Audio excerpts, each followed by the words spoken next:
North to south, coast to coast, around the world. This is the Wells Report. Welcome to the broadcast. I am John David Wells. If you're new, you just found something that I think is worth your time. I think that's my opinion.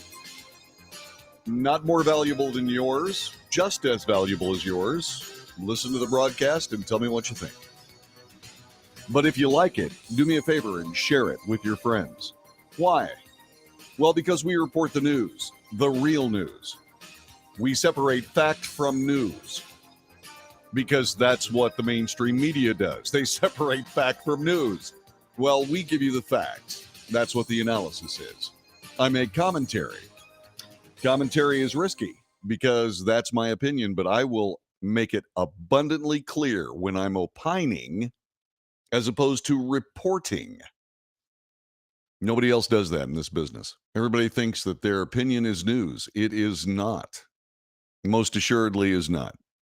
And then we debate it. We debate the news. We debate the commentary because that's the check and balance. If you disagree, by all means, disagree. But tell me what you're thinking. Let's, in a respectful and balanced way, let's talk to each other about our differences of opinion. And then we'll let the people that are listening to that decide what they think, because that's what this is all about. This is about an information exchange, an exchange of ideas, truth, and solutions. That's what this show's all about. Glad you're here. Everybody who reported on this testimony from a gal named hold on a second here. I just had her name. Cassidy Hutchinson. Cassidy Hutchinson is 26 years old. She's a former aide to White House Chief of Staff Mark Meadows. She testified yesterday before the January 6th committee, also referred to as a lynch mob, and said very explosive things. She said some very explosive things. Let me give you an idea of what they were talking about. A quintet, this is from CNN. So listen carefully to the words. This is from CNN. A quintet of courageous American women are defending American democracy in its darkest hour and effectively delivering a warning about the rage and tyranny that may await if Donald Trump gets back into the White House after 2024. A young ex-West Wing aide, a Capitol Hill police officer, two former Georgia election workers, and a Republican scion who chose truth over party are writing their names in history as they star in the White House Select Committee's probe into the January 6th insurrection and lay bare the ex-president's thuggery. In the latest show of bravery that has emerged as a rare, bright light in a 2020 election tale of violence, lies, and deception, Cassidy Hutchinson, a 26-year-old former aide to White House Chief of Staff Mark Meadows, delivered some of the most disturbing testimony yet about Trump's unhinged behavior 17 months ago. Again, I'm reading from CNN copy. She said she had been told that the ex-president had lunged for his top secret service agent when the agent refused to have Trump driven to the Capitol riot scene. Thought then Vice President Mike Pence deserved to be hanged. Said he knew his insurrectionists were armed, but he wanted them to march on Congress anyway. And in a separate incident in December of 2020, left a White House wall dripping in ketchup after furiously flinging his lunch plate. By the way, after the testimony, a Secret Service official familiar with the matter told CNN's Tony Ornato, then White House Deputy Chief of Staff, denies telling Hutchison that the former president grabbed the wheel or the agent in his detail. What? I'm sorry? What? That's a parenthetical phrase in this. Well, wait a minute. What about the latest show of bravery? Cassidy Hutchinson said she had been told that the ex-president lunged for his top Secret Service agent when the agent refused to have Trump driven to the Capitol riot scene. Then all of a sudden, a Secret Service official familiar with the matter told CNN that Tony Ornato, then White House Deputy Chief of Staff, denies telling Hutchison that the former president had grabbed the wheel or an agent on his detail. Huh. Well, what's happening there? Braving reprisals from Trump world amid new allegations, the ex-president's acolytes have intimidated witnesses. Hutchison's appearance contrasted with cronies who closed ranks to protect their old boss, or Republicans who privately disdain him but stay quiet to save their political skins. Huh. That's interesting. I think what's disturbing about this is the fact that the writer of this, whoever it is, there is no byline. Oh, wait, Stephen Collinson suddenly hedges his bets and says, hey, wait a minute. A Secret Service official said that President Trump didn't do anything of the kind. Well, I'm sorry, but everybody was touting this testimony as explosive and disturbing. It was disturbing. It was a bombshell, according to an ex-Trump White House aide. Who? Who is this ex-White House Trump aide? Who? Well, nobody knows. Another anonymous source. You'd think they'd learn. But apparently not. So that's the testimony from Cassidy Hutchinson. And it drove the talking head crew wild. Andrew McCarthy, you see him on Fox News all the time. Cassidy Hutchinson, a top aide to Trump's White House Chief of Staff Mark Meadows, provided compelling testimony that the former President Donald Trump is singularly culpable for the Capitol riot. The testimony in a session of the House January 6th committee, a session abruptly called, reportedly due to concerns Ms. Hutchinson might not be safe, was devastating because it was directly about the former president. She said she had been told that. Is not directly about the former president. That's called hearsay. The day's lone witness pulled back the curtain that countless advisors and aides kept around the mercurial Trump for 4 years. There's significant questions about the aspects of her account, particularly where it involved hearsay. Oh, wait, did I just say that? Things she had been told about the president's actions as opposed to the things she herself witnessed. We also have to reserve judgment, even allowing that she seems impressive because she's highly partisan, unapologetically anti-Trump. And the committee merely presents its side of the story and has gone to unseeming lengths to exclude cross-examination and alternative perspectives. But Andrew McCarthy says that despite all of those amazing disclaimers, Cassidy Hutchinson's testimony against Trump is devastating. Again, nobody's writing unequivocally here. What's happening? Oh, maybe the Washington Examiner will do it. Okay, this is an editorial from the Washington Examiner headlined, Trump proven unfit for power again. Former White House aide Casey Hutchinson's Tuesday testimony ought to ring the death knell for former President Donald Trump's political career. Trump is unfit to be anywhere near power ever again. Hutchinson's resume alone should establish her credibility. The 25-year-old had already worked at the highest levels of conservative Republican politics, including in the offices of Senator Ted Cruz, House Minority Whip Steve Scalise, before becoming a top aide for former Trump Chief of Staff Mark Meadows. In short, Hutchinson was a conservative Trumpist true believer and tremendously credible at that. She did not overstate things, did not seem to be seeking attention, was very precise about how and why. She knew what she related about which testimony was firsthand and which was secondhand, but able to be corroborated. Okay. Well, that's pretty serious. That's pretty darn serious. Oh, but wait. Then there's this. A source close to former Trump Deputy Chief of Staff for Operations Tony Ornato said he did not brief January 6th witness Cassidy Hutchinson on an allegation she made to the committee. Hutchinson, a former top aide to White House Chief of Staff Mark Meadows, testified to lawmakers that Ornato told her former President Donald Trump repeatedly demanded the Secret Service take him to the Capitol on January 6th. Ornato further told Hutchinson, according to her, that Trump lunged at a Secret Service agent and tried to grab the wheel of a presidential SUV when agents would not allow that.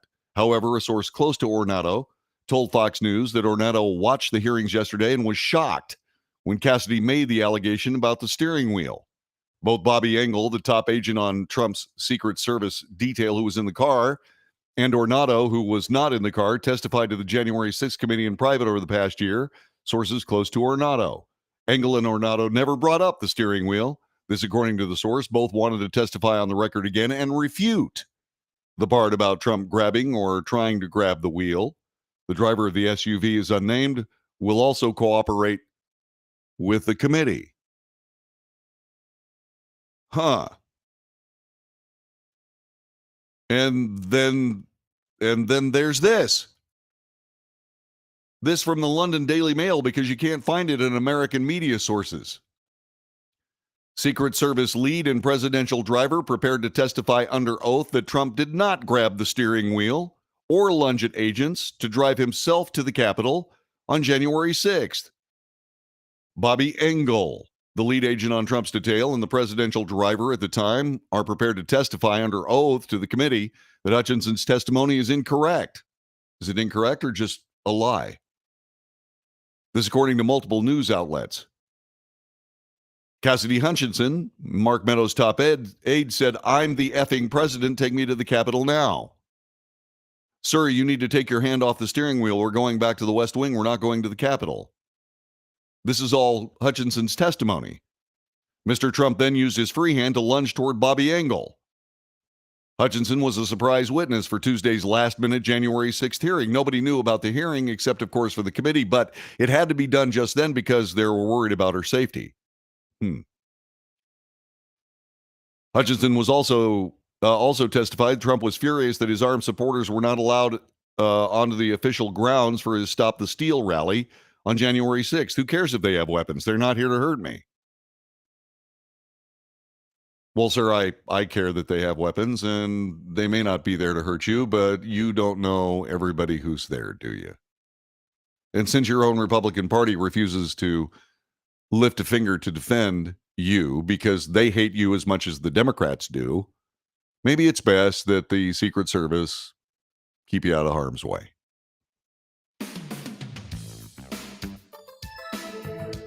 So what's going on here? All of this explosive testimony. My God, it's awful. Washington Examiner. Trump is not fit. He's unfit to be near power again. Huh. I have a question for you on this. I've reported the news. I've told you what was testified to. I've also testified, or not testified, but I've also told you about the testimony that suddenly has big holes in it. I wonder if there had been somebody to cross-examine Ms. Hutchinson, whether or not that would have come out yesterday. And oh, by the way, I wonder if people that gave me gas about calling it hearsay will apologize for doing so. This is the Wells Report.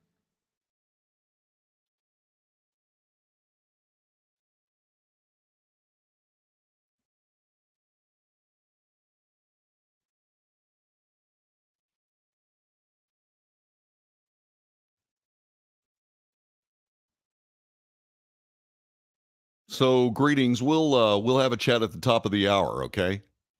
All right. I'm sorry, at the bottom of the hour. We'll have a chat at the bottom of the hour. I'm gonna be doing something. Actually, I have to go get some coffee. I'm gonna go get some coffee, and then I'll be back in just a little bit. Okay. So stay where you are and watch this unbelievably well professionally prepared slide that will give you the countdown. How about that? Is that cool? All right, I'm going to try to figure this out here. Just a second. I'm trying to figure this out. I'm trying to make sure that I got this right. 3. Okay, see you in a minute.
This is the Wells Report. I'm John David Wells. Our telephone number is 817-379-2172. 817-379-2172. You can call. I will answer the phone. We will talk because we should. There is a chat room, and people are joining the chat room. Isaac says, gosh, glad you're reading the secondhand accounts. Wish you could watch it to formulate your own unbiased opinions based on her testimony.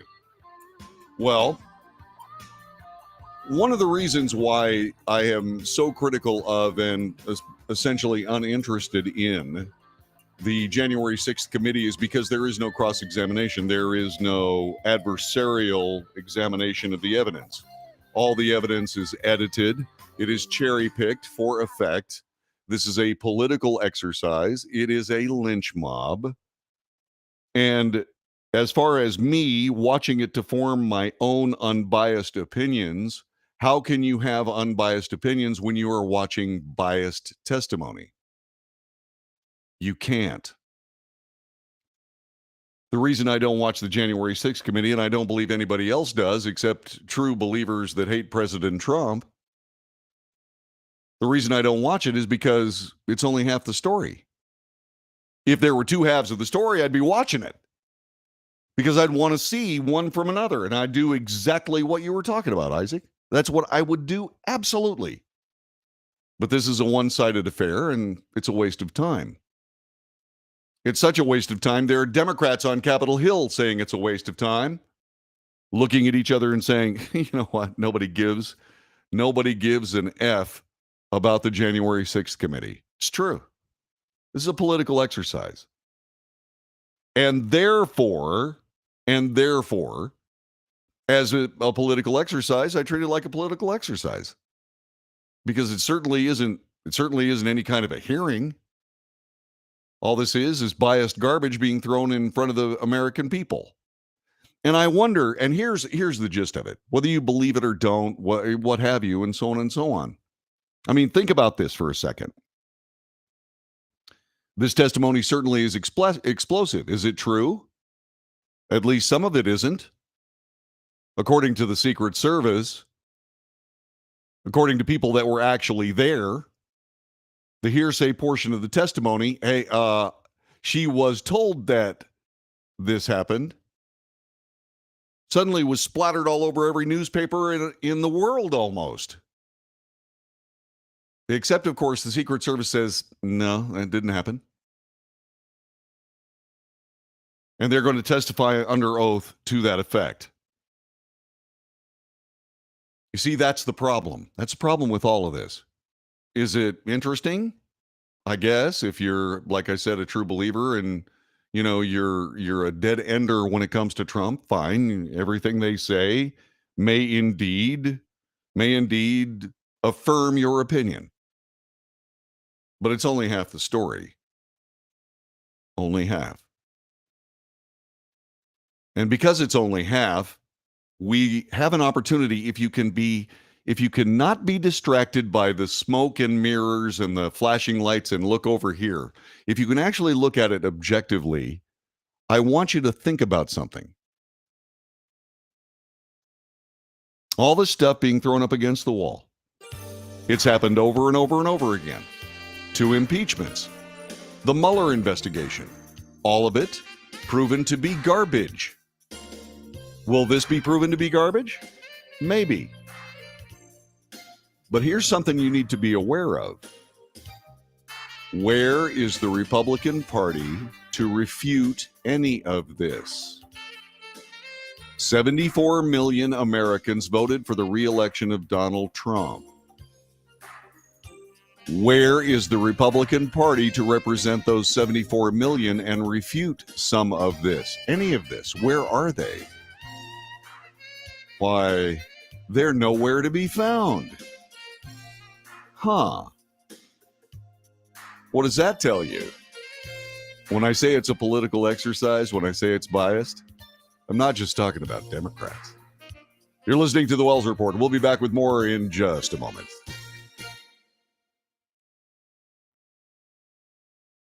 And here we are. Hi. Did you have a good day yesterday? I had a good day yesterday.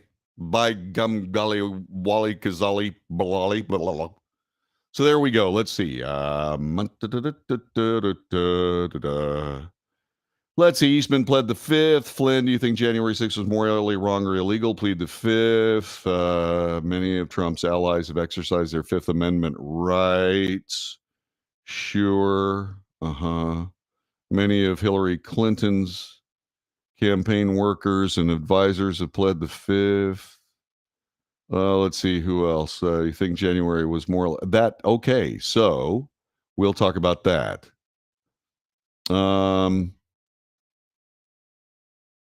Let's see. She was there before the Trump speech. They played Secret Service radio calls about armed individuals on the lawn. So those are first-hand accounts. Okay.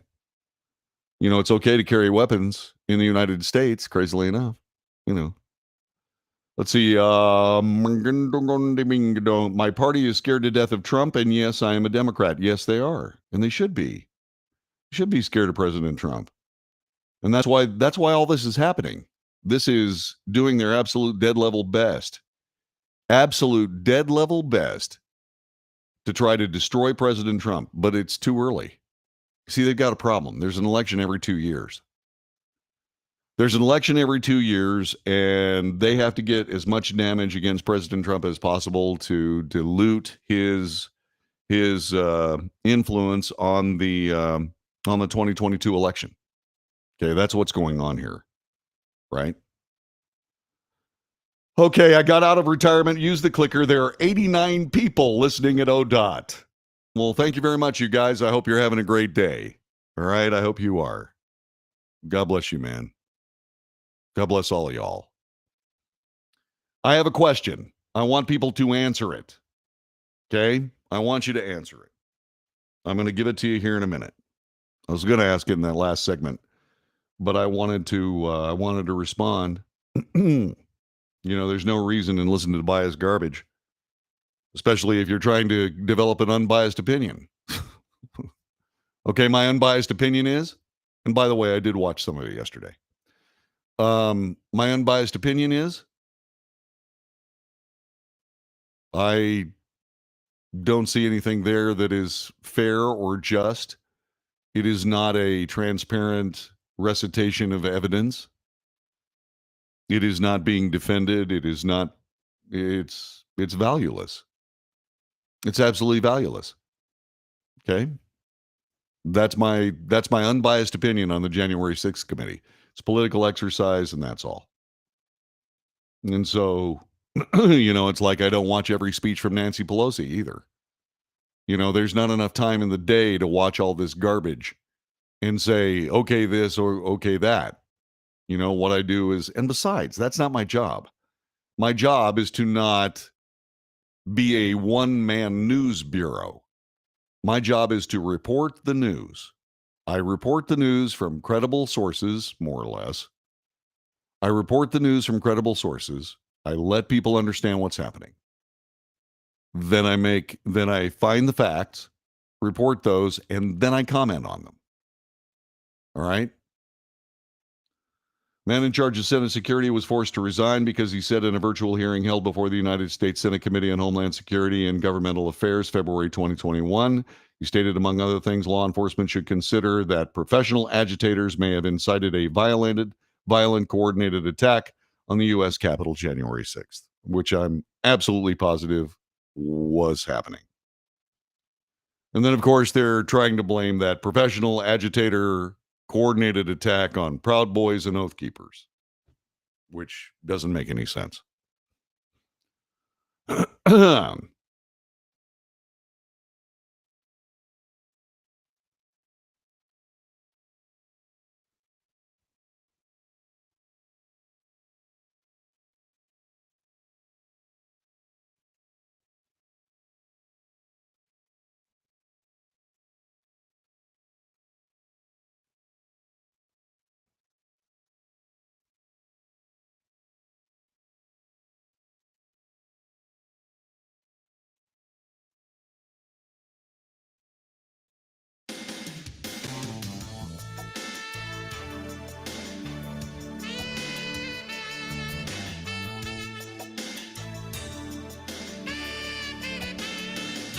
This is the Wells Report. My name is John David Wells. Thanks very much for joining me.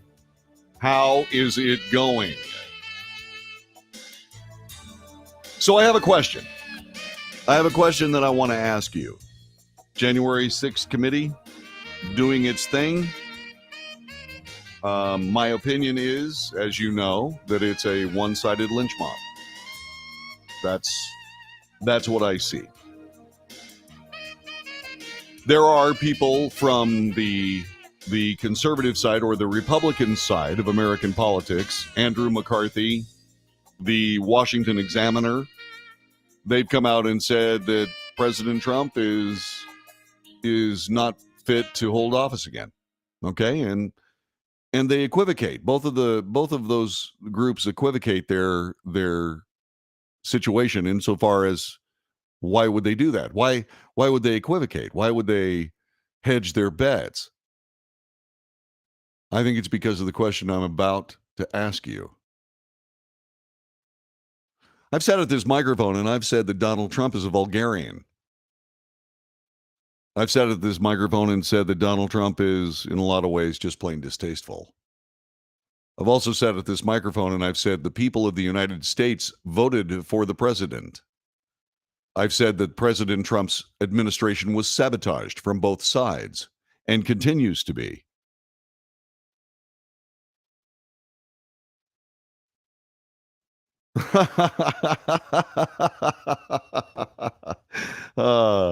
Isaac Tate, what a piece of work. Anyway, what I'm trying to find out and what I'm trying to get to is this. You've heard all of these things. Do they matter to you? And I'm talking to people who voted for Donald Trump. Do these pieces of testimony in the January 6th committee, do these statements by supposedly Republican commentators and news providers, do they matter to you when it comes to Donald Trump?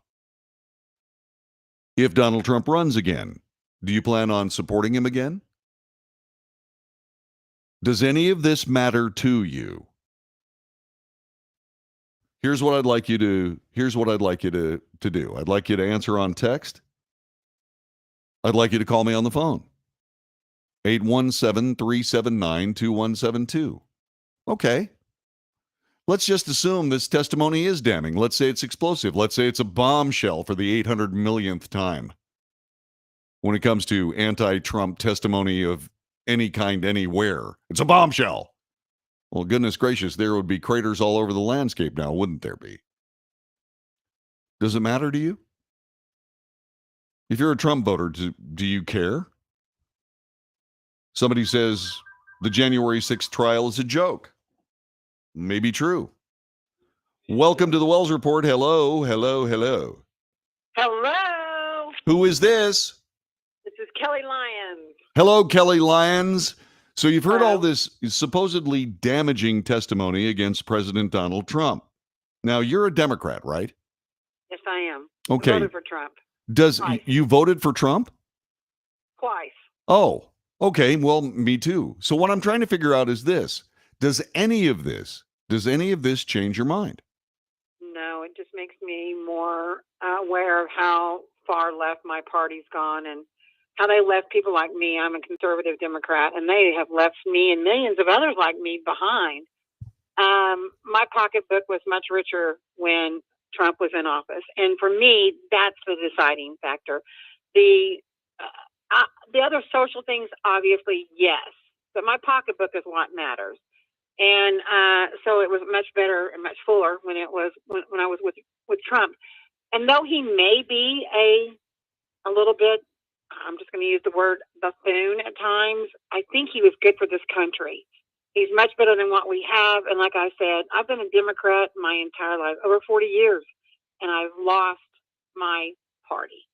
Let me ask you this. Okay, so I do understand that the Democrat Party is just crazily left now.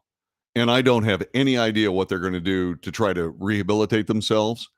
But what I'm interested in from your point of view is So President Trump is kind of a jerk. But we're not electing the mayor of Boys Town here. No, we're not. When it comes right down to it, I want to ask you this because I got two presidents here. I have President Clinton, who's been accused of everything from rape to philandering to any manner of things, Yeah. and is kind of a jerk. And we have Donald Trump, who is not so much, as far as I know, guilty of flesh type issues and so on and so forth, but is rude and blunt and so on and so forth. Which of these two men are supposedly more moral or more fit for the presidency? I'm not voting for morality. I'm voting for who's going to be best for my country. Okay. All right. Now let me ask you one more question. Okay, let me say something else. Go ahead. People don't realize how much of a philanderer John F. Kennedy was, and he was one of the most popular presidents in the history of this country. If we had social media like now, like we did back then, everybody would have known some of the things that he was doing too. I mean, that didn't make him a great didn't keep him from being a good president. True. So I'm not voting by what the morale. I don't vote for what their religion is. I vote for how well they will take care of my country. My country. I live here. This is my country too. So yeah, that's how I vote. Well, what do you think about the 74 million Trump voters like you and like me? We're both Trump voters. What do you think about the lambasting they're taking when these people start slapping Donald Trump around? Because aren't they slapping around the voters as well? I mean, like we're a bunch of baskets of deplorables? Yeah, I guess. Absolutely we are. They treat us like, well, we don't matter. They get on and talk about how bad Republicans are and how they name calling and all, but my party is just as bad, if not worse. And what I don't like about my party too is if you don't agree with them, then there's something seriously wrong with you and you don't matter. And they do matter. My husband has been a Republican all of his life. He is a great man. He's a good man, a great father, a great husband, and a great grandfather. Him being a Republican doesn't change that. Now, what I would like to know is where is the Republican Party right now? I actually have a Republican U.S. representative that I voted for, and I have called her and asked her, where are you? Why are you talking about all of this? And you know what I asked her when I asked her, what are you doing about the gas prices? Do you know what her response was? It was, I'm writing letters to the president. What the hell does that mean? And how's that going to change anything? So I don't know what's wrong with the Republican Party either. I think they both need to be, just like you said, overhauled. Everybody voted out, put some new people in there. Kelly, thanks very much for your call. I really appreciate it. Thank you very much for being a part of the broadcast today. So that's what I'm trying to figure out. Does any of this matter? Does any of this matter to arguably the largest group of Republican voters in the history of the party? Nobody has had as many votes for re-election of either party. Any president running for re-election has never had 74 million votes until President Trump. The Republican Party is strangely silent on doing anything to refute anything from the January 6th committee. The January 6th committee puts this stuff out, and they are completely unfazed, not fearful at all about a Republican response. Why? Why is that? That's why I asked Kelly about how the body politic treats 74 million Donald Trump voters. It's like we're all idiots. And we're beneath contempt. We're beneath even consideration. 74, and the thing about it, I guess what upsets me the most, I disagreed with President Obama vehemently, But I stood for his voters twice. I stood for his voters and I said, you know what? The people of the United States voted that man into office. Twice. Not my party, not my issues. I really had trouble trying to figure out what it was that President Obama was doing that was good. But I respected him because my fellow Americans put him into office. What, does that make me a unicorn? Does that make me an idiot? Am I the only person that respects the voters of the other side when they have a successful candidate run for office and win? Am I the only one? Am I the only one that has noticed that both sides of the body politic sabotaged President Trump's presidency? Both sides. Am I the only one that says not only, and by the way, I have been incredibly critical of the January 6th committee. I've been incredibly critical of the January 6th committee. But I'm just as critical of a Republican Party who is not lifting a finger to refute any of it.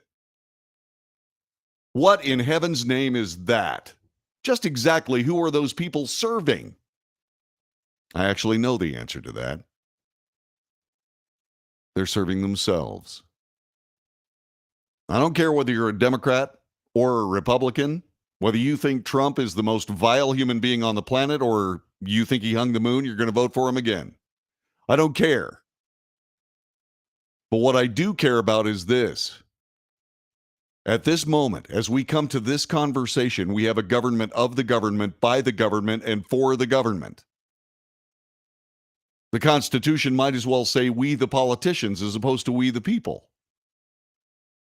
We are finding ourselves in a position where the people of the United States do not matter to the political realm.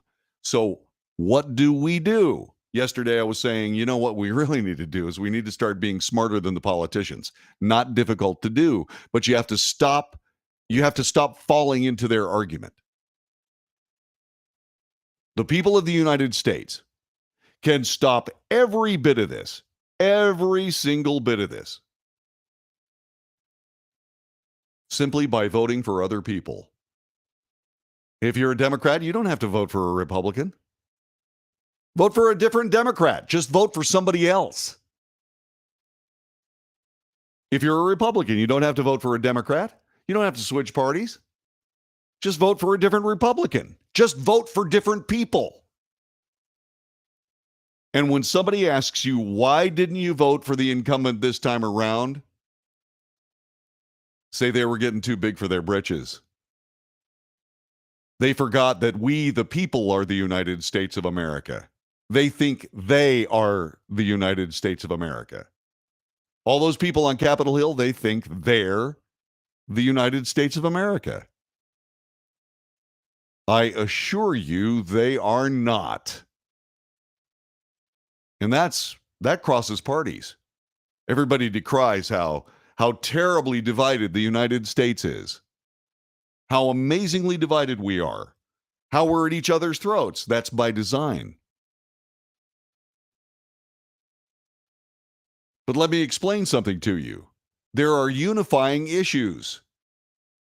Like politicians trying to steal the entire government of the United States and being successful at it. Aided and abetted by people who can't think or won't think. You're not thinking. Everybody's sitting there going, that Trump is finally getting what he deserves. I tell you what, he's finally getting what he deserves. Oh, yeah?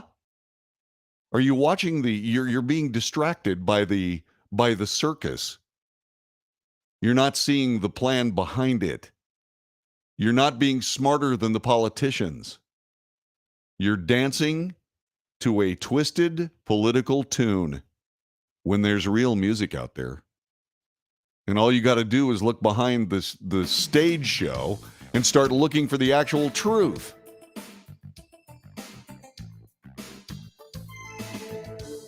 See, that's what we start doing here. That's what we do here. We look beyond the craziness. We look beyond the silliness. We look beyond the stage show. And we see the truth behind it. I'm reminded of Hamilton on Broadway, one of the best pieces of theater that I ever saw.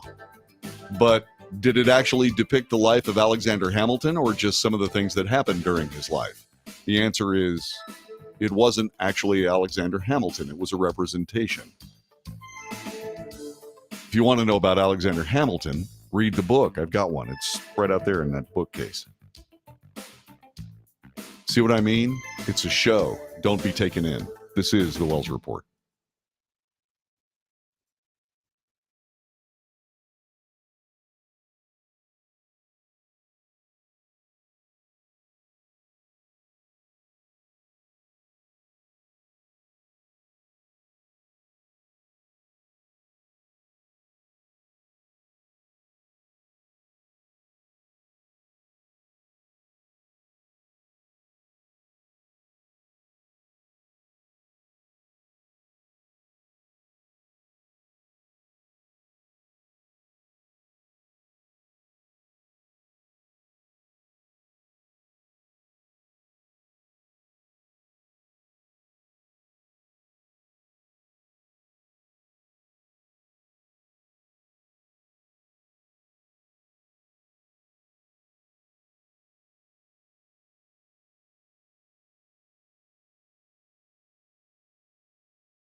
Dang. Oh, goodness gracious. I'm sorry about that. Dang, I make great coffee. Welcome to the Wells Report. John David Wells here. So when we look at all of this, when we are seduced by the stage show, we are manipulated by the political process on both sides.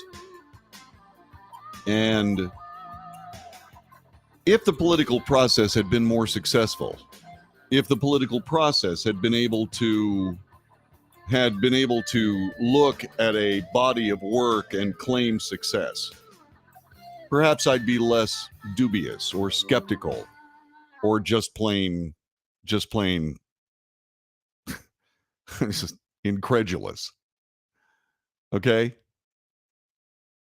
You know, if you're doing good work and you're making sure that everybody's, getting along very, very well and being prosperous and happy and so on and so forth, a little bit of good old-fashioned used car salesmanship it's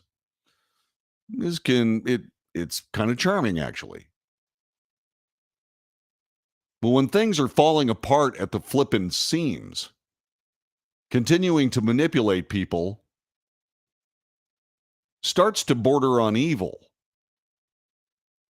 Especially when you think about a fascist United States media. By the way, a comeuppance is on the way on that media. We're going to be talking about that in the next hour of the Wells Report. It's coming up here in just a couple of moments.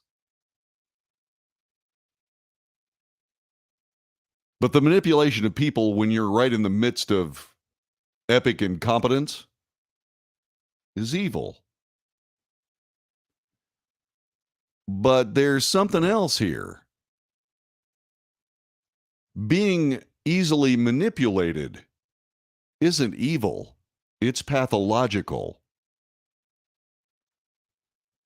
History is replete with examples of epically evil government. Replete. Epically evil government was in place even before the United States was in place. We learned all the things that we had to learn before we created the Declaration of Independence, the Constitution of the United States, the Bill of Rights, and the Federalist that explained all of it. We'd already seen all of this evil, malevolent work as a part of government policy. They say there's nothing new under the sun. Well, we figured it all out in the 18th century. It's the 21st century. Nearly 300 years have passed.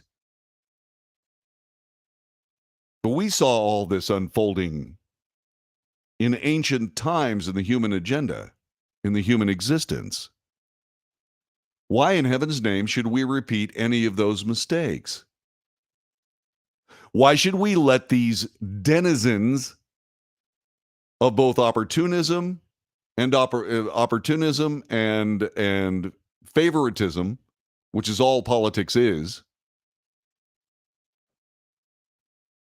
why should we let these people manipulate us for their own particular political agenda? Why should we do that?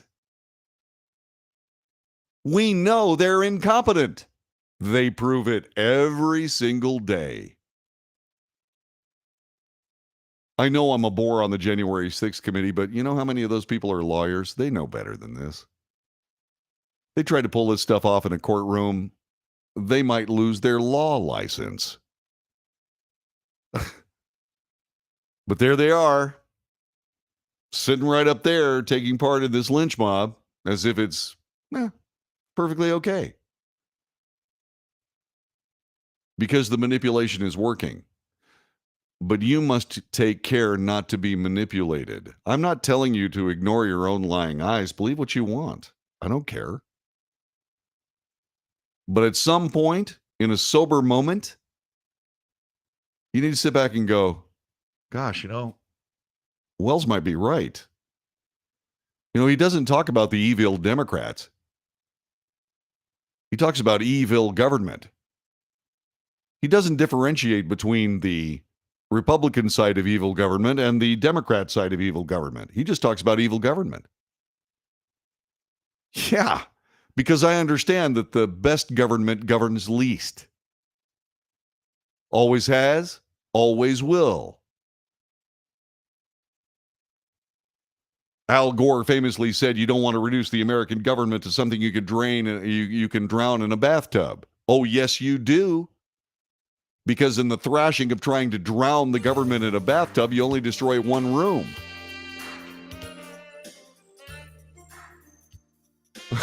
You only destroy one room. Let that thing get bigger, you destroy more than one room in the great mansion that is the United States of America. The more people you have in a government, the more opportunity you have for the very evil manipulation that we deal with every day.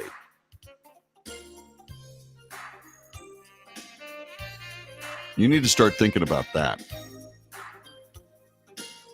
By all means, should a government be responsible? Sure. Should a government do things for the people? Absolutely. But should the government use that power to just manipulate for political effect? Absolutely not. This is the Wells Report. See you next hour.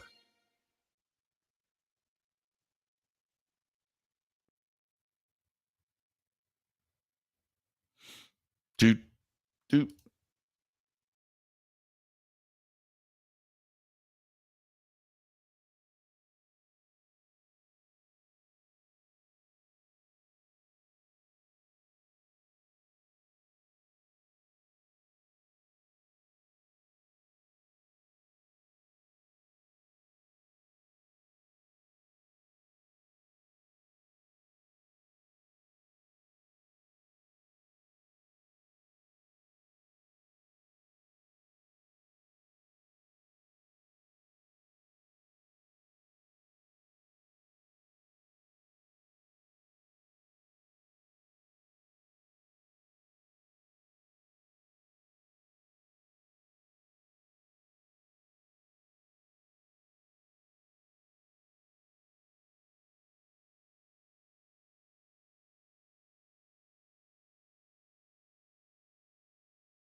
North to south, coast to coast, around the world. This is the Wells Report. People say around the world. Yeah, well, the internet goes everywhere.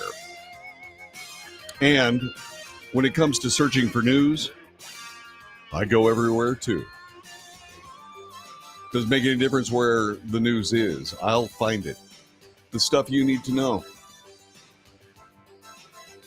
Is it because I'm trying to convince you of something? No. I'm trying to inform you. I've been doing this for over 20 years. I've been looking at the news every single day, trying to find the most important stuff and report it. There is a bias on this broadcast. The bias is constitutional. The bias is American. Notice it's not the Republican version of America. It's not the Democrat version of America. It is American. And so what I do is I report the news wherever I can find it, wherever I can find both sides of it, and I report it. Then I isolate the facts through analysis. And then I comment, which is the risky part, which is why I have debate. In other words, you get to say whatever you want to. A couple of different ways to do it. You can do it in a chat room. You can call me on the telephone. It works, by the way. You can call on the telephone and say whatever it is that you think needs to be heard by the people on this broadcast. It doesn't have to agree with me. It just has to be valuable. Bring truth, bring solutions. That's the Wells Report. This is the second hour. If you missed the first hour, go back and find it by all means, please. We had a good conversation. And the conversation sort of got around to the reality of where we are, and that is we are manipulated as a populace. We are forcefully divided through that manipulation so that half of us are at each other's throats with the other half. Why? Well, mainly because of the media. I like to think that the reason that you spend time on this broadcast every day is because you're searching for something a little bit different. You're looking for actual news you can determine the value of or the non-value of. I simply provide information. Do I talk about it? Sure, it's a talk show. But it's also a news talk show. News is first for a reason. And you have access to this broadcast. It is absolutely interactive, and by all means, interact. So we do have several dissenting voices. Isaac is one of them. He said this just a moment ago. He said, Mr. Wells doesn't talk about evil Democrats unless he writes they are anti-American fascists, which is very offensive to hardworking individuals of a different party than you.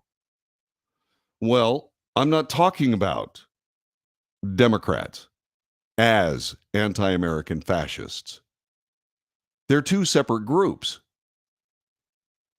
And I make that abundantly clear. Democrats are different than anti-American fascists. The disappointment I have with the Democrat Party is that they are being ruled as a party by not just anti-American fascists, but by anti-American leftist progressive, anti-American socialists. And yes, they are fascists. And if you don't believe me, just try to disagree about anything they say. Do it as an experiment. If you happen to be a Democrat, go ahead and say something snippy about these leftist progressive socialist anti-American fascists. Just go ahead and see what happens to you. And if you still think that what I'm saying is valueless, then you explain cancel culture to me. Where's that? And if it's not fascism, what is it? There's a political party that uses it as their stock in trade. Cancel culture is part of the American landscape, according to these people. Why? Because they can't stand a dissenting voice. That's why the January 6th committee currently exists as it does. Can't stand dissenting voices. Same thing with the first impeachment of Donald Trump, the second impeachment of Donald Trump. The same with the Mueller report. Lynch mobs, all of them. And at the end of the day, truth and fact destroyed and made plain their political anti-American agenda. If you find my description of anti-American fascists as offensive, perhaps you ought to either stop listening to them or maybe perhaps you should stop believing everything they say. And you should also look within, I think. You should look within and say, why do I believe this stuff? Why do I believe this stuff? Why am I so soaked up in a party that's spending money like they actually have it? Why am I a part of a political party that is ruled by a bunch of fringe idiots that hate this country worse than anything in the world? Why? That's a question for you. I'm not going to give you the answer because I don't have it. It's up to you. And the fascist counterculture, the fascist anti-American culture. Crazy people. Whatever, Isaac. You're Isaac, God bless you, man. You are blind. You're truly blind. All right, let's move on. The mainstream media has lost its way. And it's lost its way so badly at this point that people who used to participate in it, the people who used to participate in it, are speaking out against it. David Rutz writes for Fox News today. An ex-USA Today editor tells why he spoke out against the paper's woke reporting. The place has gone off the rails. That's a quote. Former USA Today editor David Mastio said he got into opinion because he's not the kind of journalist who can keep his mouth shut. When he could not hold back his tongue or tweet in this case about an article referring to pregnant people last year, it set forth a chain of events the veteran newspaper man did not see coming. The then deputy editorial page editor saw a news alert for a USA Today story about the CDC approving the COVID-19 vaccine for pregnant people. He told Fox News Digital, it just sent me right around the bend. He said, and I quote, I knew there was a movement inside the paper to stop saying pregnant women and start saying pregnant people to be more inclusive of the men who get pregnant. I just needed to say something. You know, I got into opinion journalism because I'm not the kind of journalist who can keep his mouth shut. I needed to say something. He tweeted that people who are pregnant are also women, which, as he tells it, drew the ire of the LGBTQRSTUVWXYZ plus community and the Employee Resource Group and the Newsroom Diversity Committee of the Gannett-owned newspaper. The country's largest newspaper, published by Circulation, Gannett also owns such major local outlets as the Arizona Republic, the Tennessean, the Indianapolis Star, the Des Moines Register, the Cincinnati Enquirer, and the Detroit Free Press. He was not fired, but he was demoted down to being a columnist after being threatened with a huge pay cut. Mastio was still put off by the newspaper's leadership being pressured to dismiss him. At one point during the paper's internal investigation, why would there be an internal investigation about a guy who's a deputy editor of the editorial page? He said he was confronted with the past sin of writing in 2017 that President Donald Trump wasn't fit to clean the toilets in Barack Obama's presidential library. According to him, that was viewed by leadership as casting toilet cleaners in a negative light. After his demotion, he hung around for less than a year before jumping ship for a startup outlet called Straight Arrow News. He says he's happier. Mastio, who's also had stops at the Washington Examiner, the Washington Times, the Virginia Pilot, was in his third separate stint with USA Today since the 1990s before deciding he'd had enough. a staunch critic of Trump. He said he suspects the paper would have been even more hostile toward him if he had been a Trump supporter. Well, you can count on it. Mastio published an op-ed in the New York Post outlining the saga and accusing USA Today and Gannett of effectively purging conservatives like him from the ranks. This is not the first time USA Today's opinion site has come under fire nationally, following last year's saga where the paper retroactively edited a Stacey Abrams op-ed to water down her support for boycotts when Major League Baseball moved the All-Star game out of Atlanta. Quote, Gannett's top editors and publishers are filling the company with a cadre of young college graduates who share a narrow woke ideology that is alien to the values of most of its readers. In a closely divided America, Gannett has a grand total of one local conservative staff columnist. There's one conservative editorial page left in the network. In recent years, I've watched good conservative editorial pages in Cincinnati, Indianapolis, Oklahoma, wink out to be replaced with bland corporate liberalism. There are zero conservative editorial cartoonists left at the network. Gannett has not replied. There is no response to a request for comment. Mastio also shared a lengthy Twitter thread outlining his story, and he said he was surprised by how much attention the story received on social media until the news broke the Supreme Court had overturned Roe v. Wade. He said his decision to publish the New York Post op-ed was spurred by USA Today editorial page editor Kristen Del Guzzi's remarks in a Washington Post report earlier this month about Gannett shrinking their opinion sections for fear of alienating readers. This is a part of the overall evolution of our industry. The opinion pages feel like the last part of the newsroom to evolve. See what I mean? You want to see the ugly side of American leftist, progressive, socialist, anti-American fascism? Just disagree. That's what he's saying. Are you getting this? Are you understanding what's happening here?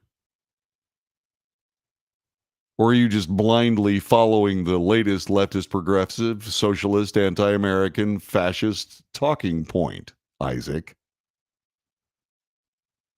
Like I said, you got to start being smarter than these people or they're going to get you. They're just going to take you out. I just thought it was so at odds with the facts that it drove me to say something, Mastio told Fox News Digital, saying over the past few years, Gannett had laid off conservative columnists and editorial writers and did not replace them. Well, that's right, because they can't stand dissenting views. Del Guzzi did not respond either for a comment, well, she doesn't want to lose her job.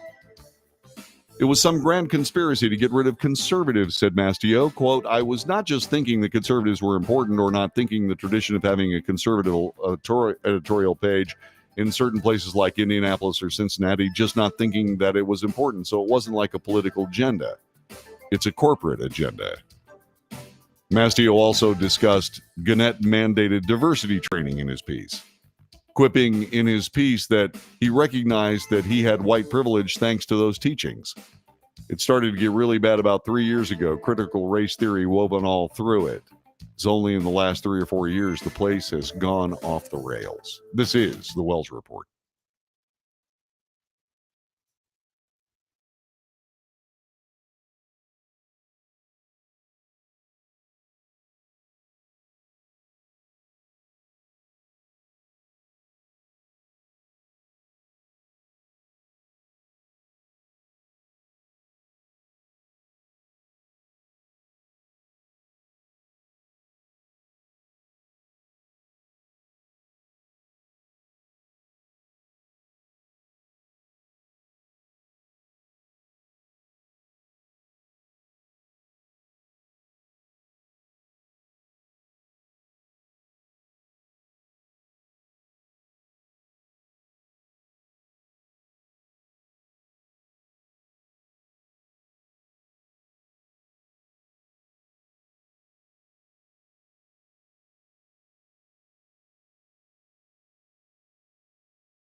This is the Wells Report.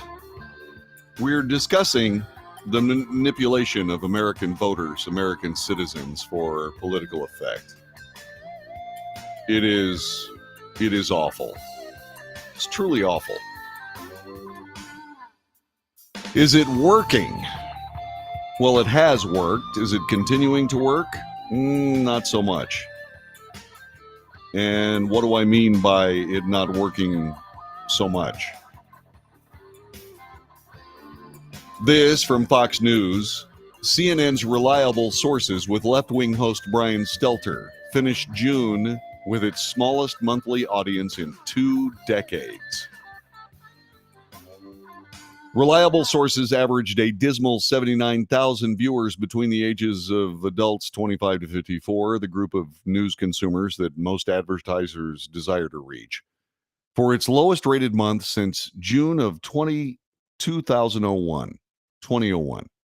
Stelter's program dropped 44% of the audience that tuned in during June of last year. It was the smallest monthly audience of Stelter's career in the critical category, 25 to 54 adults. He began hosting Reliable Sources in 2013. The 36-year-old was still in high school the last time Reliable Sources had a smaller audience. Nickelodeon's Bubble Guppies, IFC TV's repeats of Two and a Half Men, repeats of Martin on BET, and TLC's Seeking Sister Wife were among the 600 plus basic cable offerings that beat Reliable Sources among adults 25 to 54. Total viewers, 585,000, down 26% compared to June of 2021. Stelter wasn't the only CNN host to hit recent lows during the heavy news months of June. Anderson Cooper's AC 360 had its worst month along that same demo. Since June of 2014, CNN Newsroom had its smallest demo audiences since August of 2015.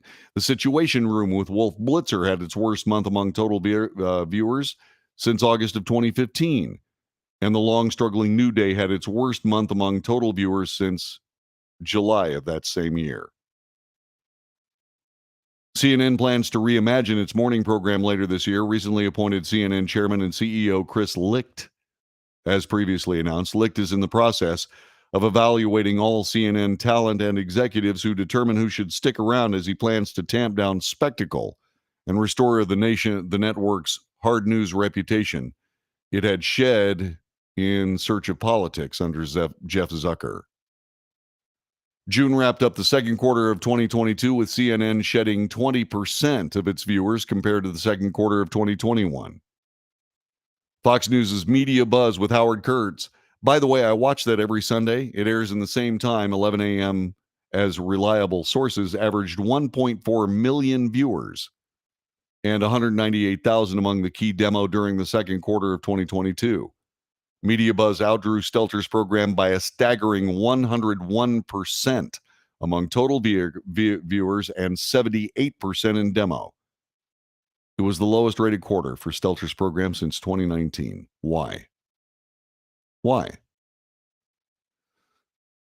Because you can only hate something so much before people get tired of it.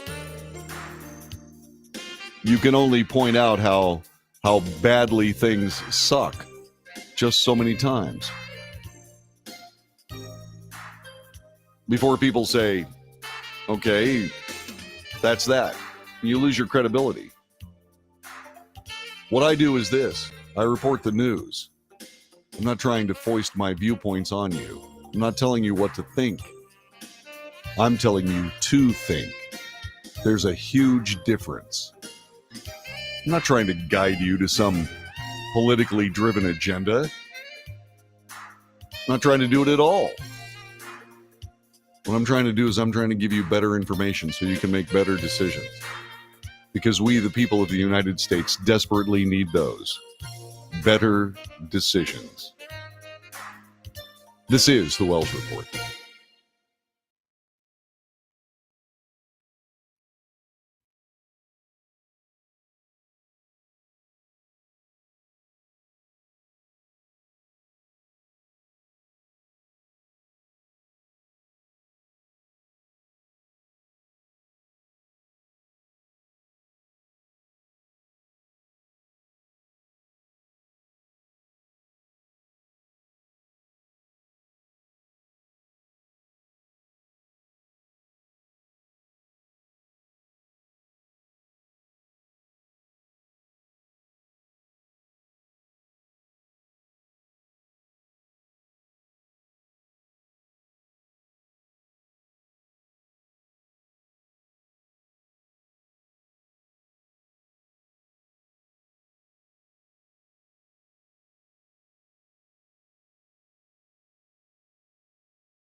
You're listening to the Wells Report. My name is John David Wells. Our telephone number is 817-379-2172. That's our telephone number. You can call anytime you want. And by all means, share that information.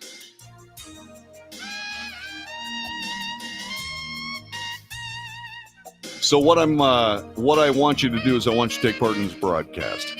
Okay? And I want you to take part in it if you choose to. It would be great to hear what you have to say. So yesterday, there were primary elections around the country. USA Today is talking about some of the takeaways. So let's do that. Primary battles took place in 5 different states on Tuesday, so writes Philip Bailey from USA Today. The first time voters have flocked to the polls since the monumental Supreme Court decision knocking down Roe v. Wade. In some races, candidates connected to former President Donald Trump stumbled, including the Republican New York gubernatorial primary and the controversial Colorado race for Secretary of State. There are also significant races in Oklahoma to fill the shoes of retiring Senator Jim Inhofe in Illinois, where more than 20 candidates, including Democrats and Republicans, want to take over for Representative Bobby Rush, who is also retiring. So remember, this is USA Today, so what you're going to hear is essentially anti-Trump bias, but that's okay. I'm about to move to Fox News, and you're probably going to also hear some pro-Trump bias. So once again, balance things out like I do if you can. The most notable race of the night was arguably in New York, where Democrat Governor Kathy Hochul seeks to become the first elected female governor in the Empire State's history. Recall that Ms. Hochul, or Governor Hochul, is someone who took over for Andrew Cuomo when he resigned. So she was easily an easy winner of the Democrat nomination in her primary. So she will be in the general election later. On the Republican side, there were a number of candidates looking to put the seat back in the GOP column, including Andrew Giuliani, the son of former New York City mayor and presidential candidate Rudy Giuliani. Giuliani lost to Representative Lee Zeldin in the GOP primary. Much of the Republican primary was dominated by who was most loyal to Trump, but with Zeldin slamming Giuliani, who was running in his first political race, for lacking experience. Yeah, it was probably too big a bite of the apple for Andrew Giuliani. That was probably a mistake. I don't know that I would have put him in that. I think what I would have done is I would have tried to have him run for lieutenant governor or something along that line, or as a lieutenant governor, but because you don't just run for governor of New York when you don't have any political experience. Democrat J.B. Pritzker spent more than $170 million of his own money when he ran for Illinois governor in 2018. The incumbent could dole out even more cash this time around. Pritzker easily defeated activist Beverly Miles, a Chicago nurse and military veteran, in Tuesday's Democrat primary. But what's more telling is how he spent millions in attack ads on the Republican primary. Joined by national Democrat groups, Pritzker poured roughly $35 million into attack ads against Republican Richard Irvin, the mayor of Aurora, signaling they would prefer to face his GOP rival, State Representative Darren Bailey, in the fall. You gotta love Illinois politics. It's funny. It's funny they even talk about that. More about that in a minute. Irvin, meanwhile, was helped by a $50 million contribution from billionaire hedge fund manager Kenneth Griffin. Not to be left out. Why would a single individual be able to send $50 million? Why do we allow that? Why is that allowed? You know, it seems to me that there should be a limit to how much you can pour into a political race. It seems to me that I don't know what it would be, but I think $25,000 is a pretty good amount of money. And I don't believe that I disagree with Citizens United from the Supreme Court of the United States. I disagree with Citizens United. Corporations are not people. The only people that should be able to donate to a political campaign are people. Those are the only ones. Corporations are not people. I don't believe that political action committees should have so much sway over so much money and be able to do so many things in individual races. I don't believe that gigantic labor unions ought to be able to donate. I think that the individual union members of those gigantic union corporations should be able to donate $25,000 or not. This is one of the problems. This is one of the problems we have. $50 million. Okay, so let's say, for example, Irvin was a guy who actually can win, or Pritzker for that matter. All right? So Richard Irvin gets $50 million in a contribution for billionaire hedge fund manager Kenneth Griffin. What does he owe Kenneth Griffin? Everything. Not to be left out, Bailey had support from a billionaire too. He was helped by a $9 million donation by Richard Uihlein, a shipping company owner, to a political action committee attacking Irvin.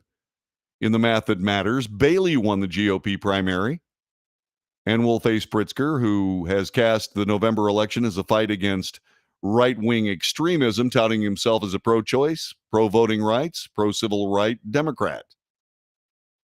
Inhofe of Oklahoma, Rush of Illinois could not be more different politically, but what they share is being in Congress for over 30 years. Their respective retirements shook up the political backyards as dozens of contenders sought to replace them. In Oklahoma, almost a dozen candidates wanted Inhofe's job. When the polls closed last night, Representative Mark Wayne Mullen came up short for the needed 50% to avoid a runoff.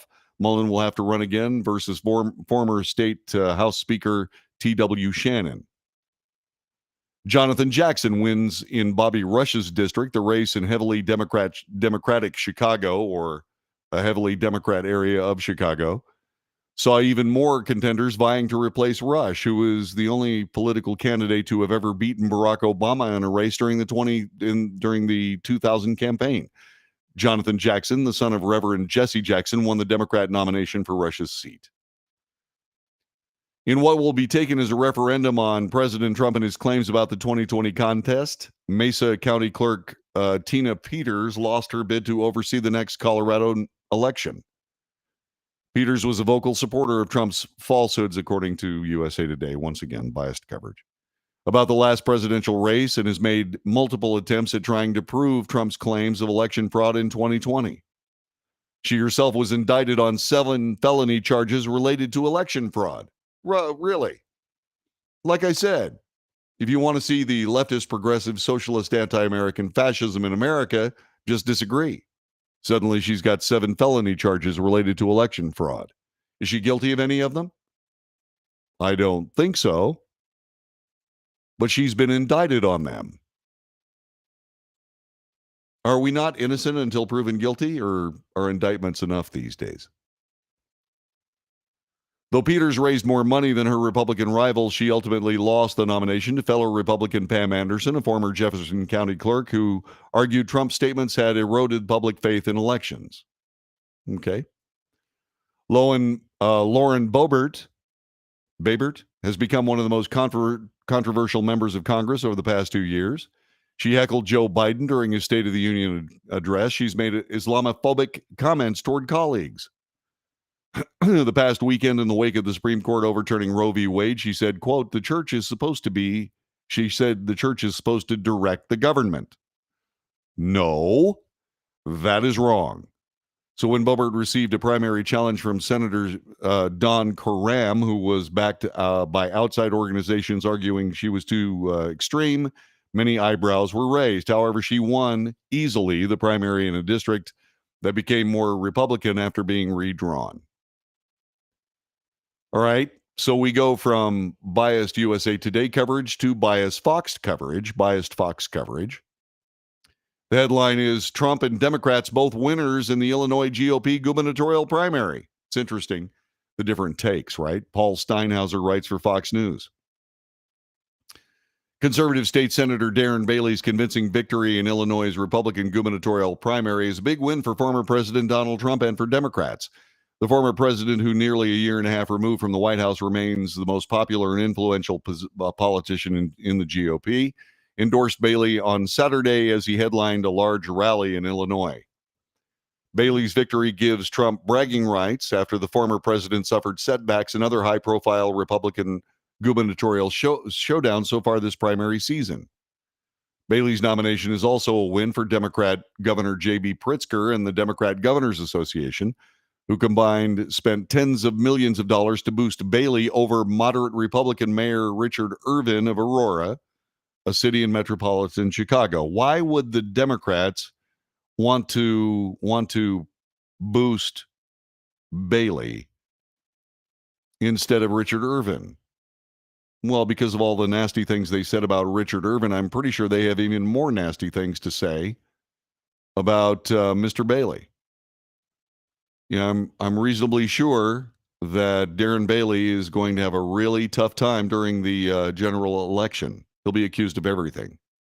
The question is, will people actually respond to it? You see, in order to elect your neighbors, you're going to have to overcome the political machine, the combination of politics and media. You're going to have to do things like look beyond the fact that, say, a candidate has been indicted on 7 felony charges, which means nothing until the trial happens. Well, it does mean something. It means that if you decide to buck the political system, you're going to end up being indicted on felony charges to try to scare you away. The people have to look beyond all this. If it's look beyondable, we'll see. We don't know. But when we know that the judicial branch of our government, the Justice Department, the justice process in the United States, in many places, has gone political and become, for all intents and purposes, the secret police, the party-loyal secret police, well, we're just going to have to make sure that we wait to see just exactly who's guilty of what. Democrats view Bailey as the weaker general election candidate in November compared to Irvin, who was helped by tens of millions of dollars in support from billionaire conservative Ken Griffin, the CEO of Citadel, the multinational hedge fund and financial services behemoth. Bailey easily topped Irvin and cryptocurrency entrepreneur Jesse Sullivan, who were his two top rivals. In the wake of the Friday blockbuster opinion by the conservative majority of the Supreme Court overturning the landmark half-century-old Roe v. Wade, abortion is expected to be a top issue in the governor's election. Bailey opposes abortion in nearly all cases. Pritzker wants to make Illinois a safe haven for women from other states where abortion is now illegal. Darren Bailey is a MAGA extremist who is threatening to drag Illinois backwards. With his far-right, out-of-touch stances on critical issues from abortions to guns to COVID, a would-be Governor Darren Bailey is a danger to all Illinoisans. This according to DGA Executive Director Noam Lee. Okay, so since there's a search on Google that talks about weapons violence last weekend, you would think that trying to say that Darren Bailey is out of touch when it comes to guns is kind of a stupid statement. But nobody's going to point out that it's a stupid statement insofar as you can get shot in Chicago for doing just about anything. Trump's last-minute endorsement of Bailey, which helped the Democrat mission to boost the state's senator at the expense of Irvin, was quietly celebrated by Democrats. Trump loves nothing more than a bandwagon. Democrats were more than happy to provide him one to jump on for Darren Bailey. The more rallies in Illinois this fall, the better, said a Democrat strategist, who strangely remains nameless. But Trump world disagrees with any talk of him taking the Democrat bait by backing Bailey, pointing to the far-right lawmaker Ron Hanks of Colorado, who Democrats unsuccessfully tried to boost in Tuesday's GOP Senate primary. A Republican strategist in Trump's political orbit told Fox News, Ron Hanks was unelectable. I don't think anybody sees Darren Bailey the way they saw Ron Hanks. I think in the right atmosphere, Illinois will be competitive, said the strategist, who also asked to be anonymous. So, what are we seeing? Glad you're asking. We're seeing the political game unfold. You're going to have to look at these candidates. You're going to have to look at these candidates and decide whether or not they are what the media says they are, or whether they're somebody you should vote for. You got to be smarter than the political machine. I certainly hope you're successful. This is the Wells Report. Back with more in a moment.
This is the Wells Report. Thanks very much for being a part of it.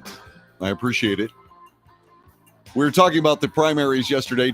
President Trump scored another victory in Illinois. Representative Mary Miller, a first-term representative and Trump supporter, defeated fellow Republican Rodney Davis in the GOP primary in the newly drawn 15th congressional district. Yeah, that's kind of fratricide right there, because they took a couple of districts and they created a new one, and that put two incumbents against each other. Davis, for a decade, has represented the neighboring 13th district, ran against Miller for the new heavily red seat in the central part of the state, which contained large swaths of his current district. He was one of 35 House Republicans who last year voted for a bipartisan and independent commission to investigate the January 6th, 2021 deadly attack on the U.S. Capitol. I don't know why they're saying it's deadly. It was only deadly because one of the protesters got shot in the face. Anyway, let's move on. He voted for that. Trump supporters who aim to disrupt the congressional certification of President Joe Biden's election victory, that, as you know. The bill to create the commission was downed in the Senate. House Democrats eventually set up a select committee of mostly Democrats to investigate the storming of the Capitol. Trump took aim at Davis, praised Miller at the Saturday rally in the district. On the eve of the rally, Miller charged in an interview with Fox News that Davis stabbed President Trump in the back multiple times. The people of the 15th district don't appreciate it. Voting for the January 6th commission outraged people. Miller's win is the second victory by a Trump-endorsed candidate in a House member-on-member matchup. In May, Republican Representative Alex Mooney, who was backed by the former president, defeated fellow GOP member David McKinley in their party's primary for West Virginia's 2nd congressional district. Former president's political wins follow the defeat of a handful of Trump-backed candidates in recent primaries that grabbed media attention. It's a good night for him, noted the strategist with ties to Trump world. The Mary Miller race was a big one. The operative added, "I don't think anybody sees races he lost as a sign of waning power. It was just bad endorsements." Now remember, this guy doesn't want to be named. So you got to look at his credibility from that lens, in my view. While Davis went down to defeat, another House Republican voted for the bipartisan January 6th committee easily defeated a primary challenger. Mississippi's 3rd congressional district, two-term GOP Michael Guest topped challenger Michael Cassidy by more than a 2-to-1 margin. Cassidy had repeatedly attacked Guest for voting for the commission. Trump declined to take sides. Interesting choice there. Yeah, interesting choice. Then there's this.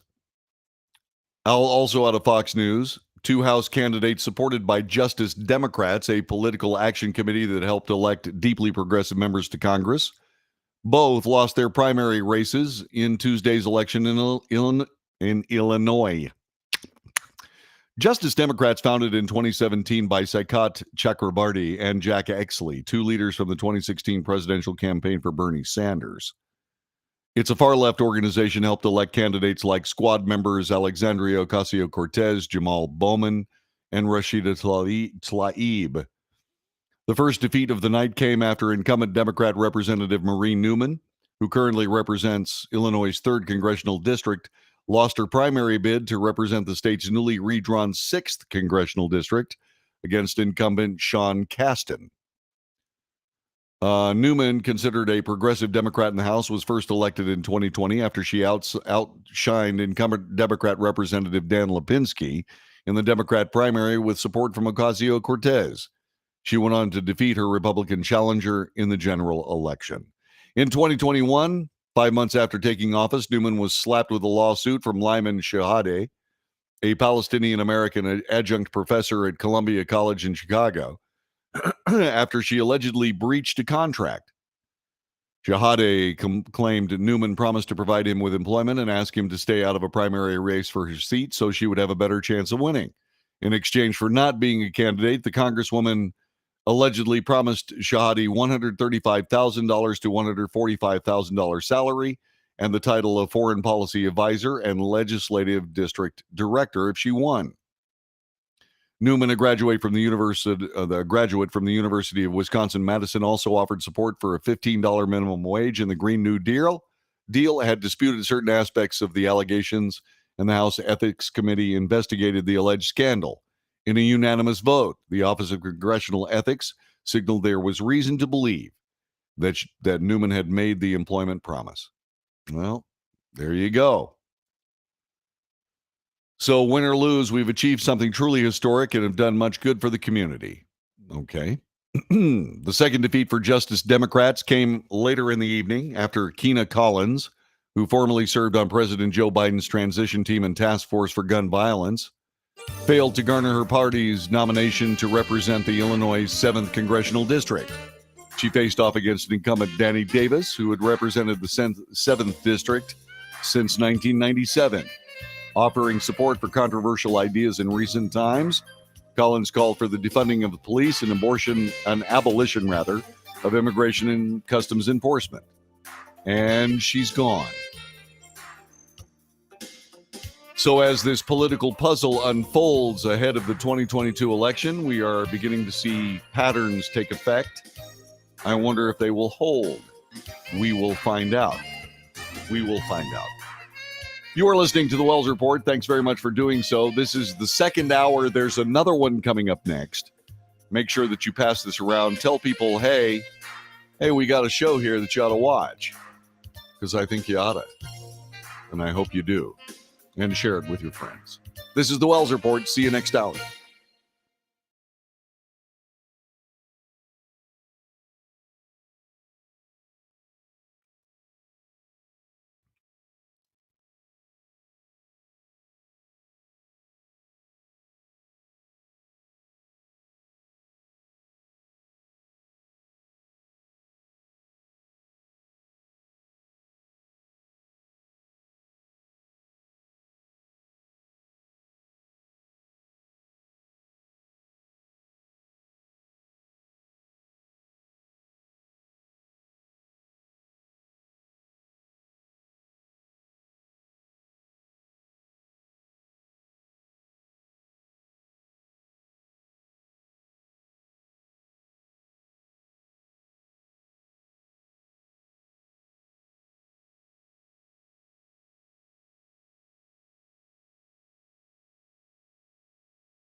16 hours.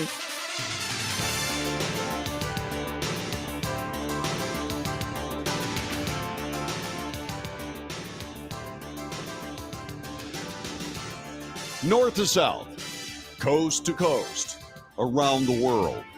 This is the Wells Report. This is the third hour. There are two other podcasts that you can watch. Please, by all means, watch them. Tell your friends about them if you think this show has any value.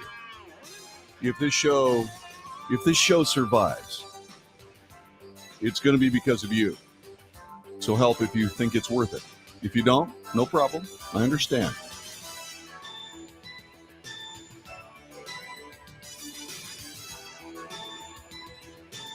This show was on hiatus for about 8 months because as a member of the Texas State Guard, it was time for me to go down to the border in uniform and work to secure the Texas-Mexico border.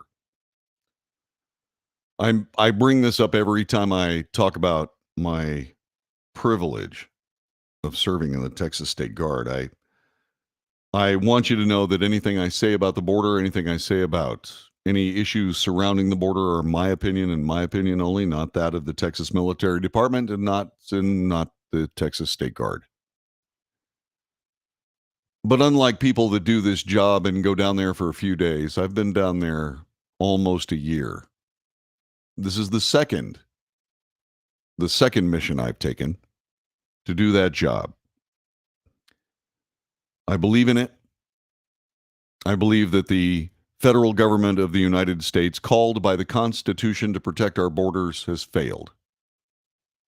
I believe the current policies regarding the outright invitation by Democrat political figures to bring the poverty class of the nations of Central America, I believe that those policies are and show themselves to be intellectually dishonest and just plain dangerous. That danger was typified with the loss of 53 illegal immigrants coming to the United States in a semi-tractor trailer truck. We found out that the truck was actually cloned from a Mexican trucking company.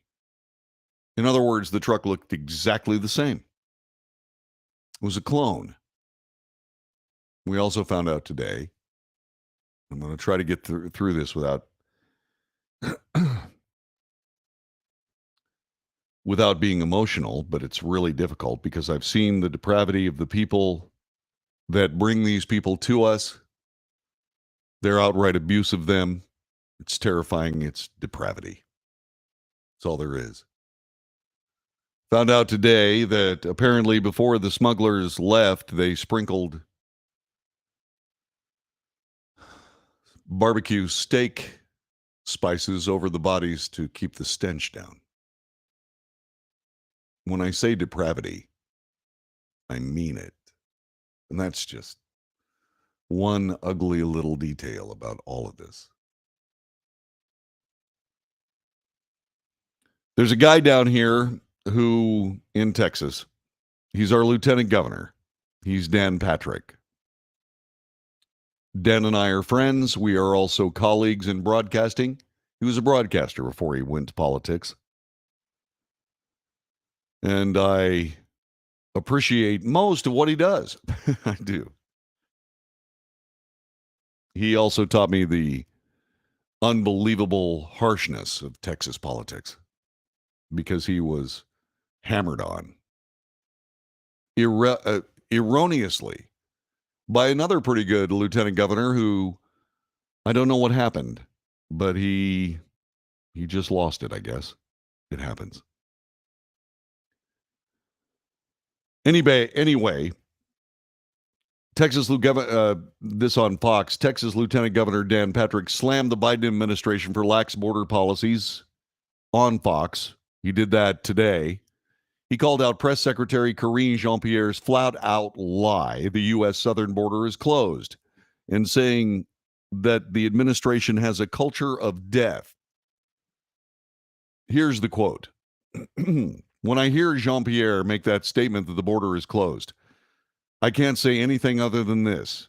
That's just a flat-out lie. She's lying to the American people. President Biden still hasn't been to the border. Kamala Harris, it was a joke trip a year ago. She went to El Paso. They haven't seen it for themselves, but they're getting reports from the Border Patrol. They know it's wide open. We set a record last month of 239,000.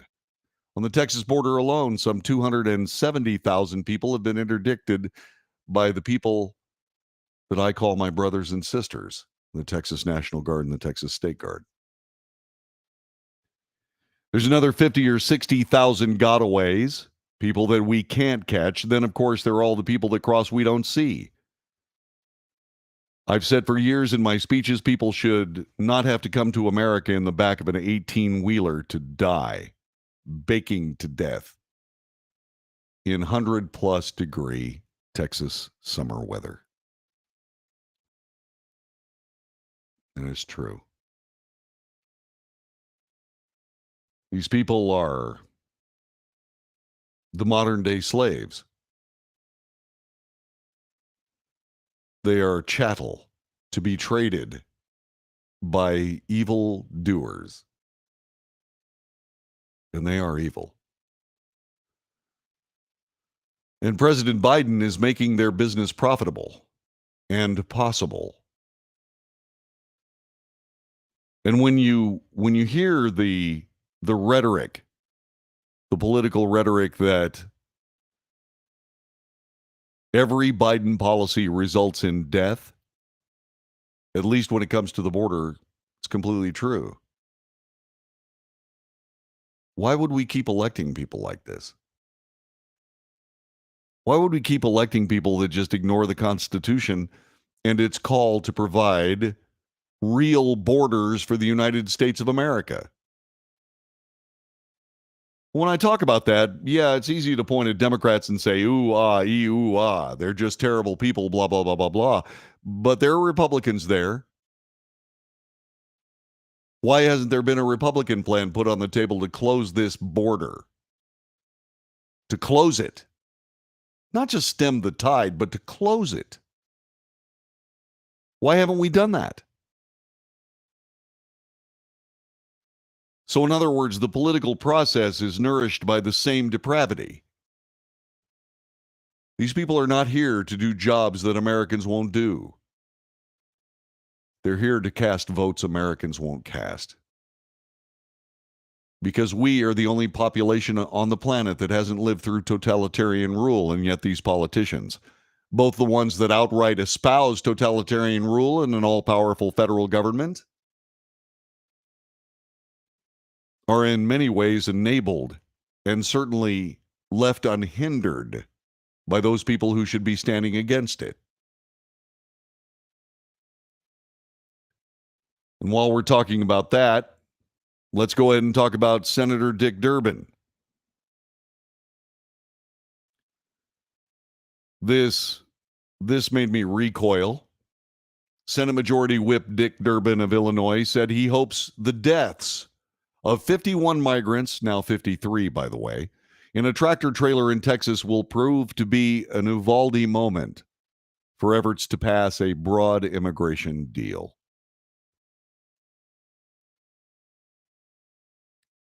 It's hard for me not to use the word slime bucket when I talk about Dick Durbin. I know that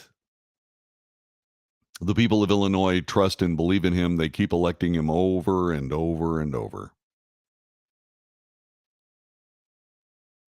But he's been there a long time, long enough to say that he hopes that the death of 51 migrants in a tractor trailer in Texas can be used very much like the deaths of the people who died in Uvalde as a way to leverage legislation. What kind of a person thinks like that? Is Dick Durbin a horrifyingly terrible person? No. He's a politician. He looks at the death of 19 people in an elementary school in Uvalde and the death of 51 migrants in a tractor trailer in Texas as a way to push legislation.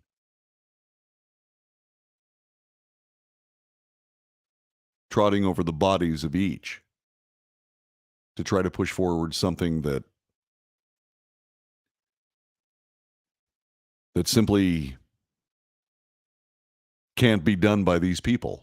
Immigration law exists that makes it possible for people to join the American experience, not as chattel, not as pieces of meat to be traded in the meat market of human smuggling. It exists so that people can join this nation free of all those things. And yet, we don't use those laws.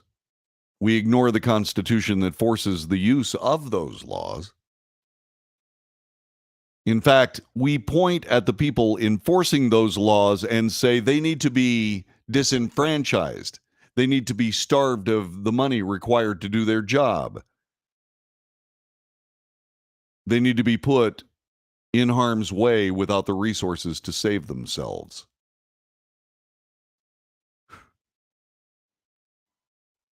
I'm sorry, I got the Uvalde, Texas death toll wrong. It's 21 people were killed and 19 kids. 2 adults. Sorry. I was thinking about the kids. And yes, that massacre led to a bipartisan gun control bill that disturbed everyone with a brain except for the politicians who put it through. Senator Durbin expressed hope that the deaths of 51 migrants would be able to move immigration forward. The migrants were found in an abandoned truck, which authorities believe was a part of a human smuggling operation. You think? We've been talking about the last couple of days to revive that effort, and I think what happened at the border, finding 51 dead migrants in that tractor trailer, is what I would call an Uvalde moment. Hope it sparks an interest in finding a bipartisan approach to deal with immigration. I think what happened at the border, finding 51 dead migrants in a tractor trailer, is perfect, is an absolute perfect symbol for the political process that allowed it to happen in the first place. 51 people dead. And in order to push legislation that so far would only represent essentially a codifying of the importation of people that don't have what previous immigrants that came to our country possessed. And that is a love of America, a willingness to follow the rules and laws and not break the law to get here. That's the difference. And then politicians who just, in their sociopathic political ideologies, would simply use all that death, all that mayhem, as a way to pursue their political ideologies and their agendas. What does it say about those people? But moreover, what does it say about the voters who keep putting them in office? This is the Wells Report. Back with more in a moment.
This is the Wells Report.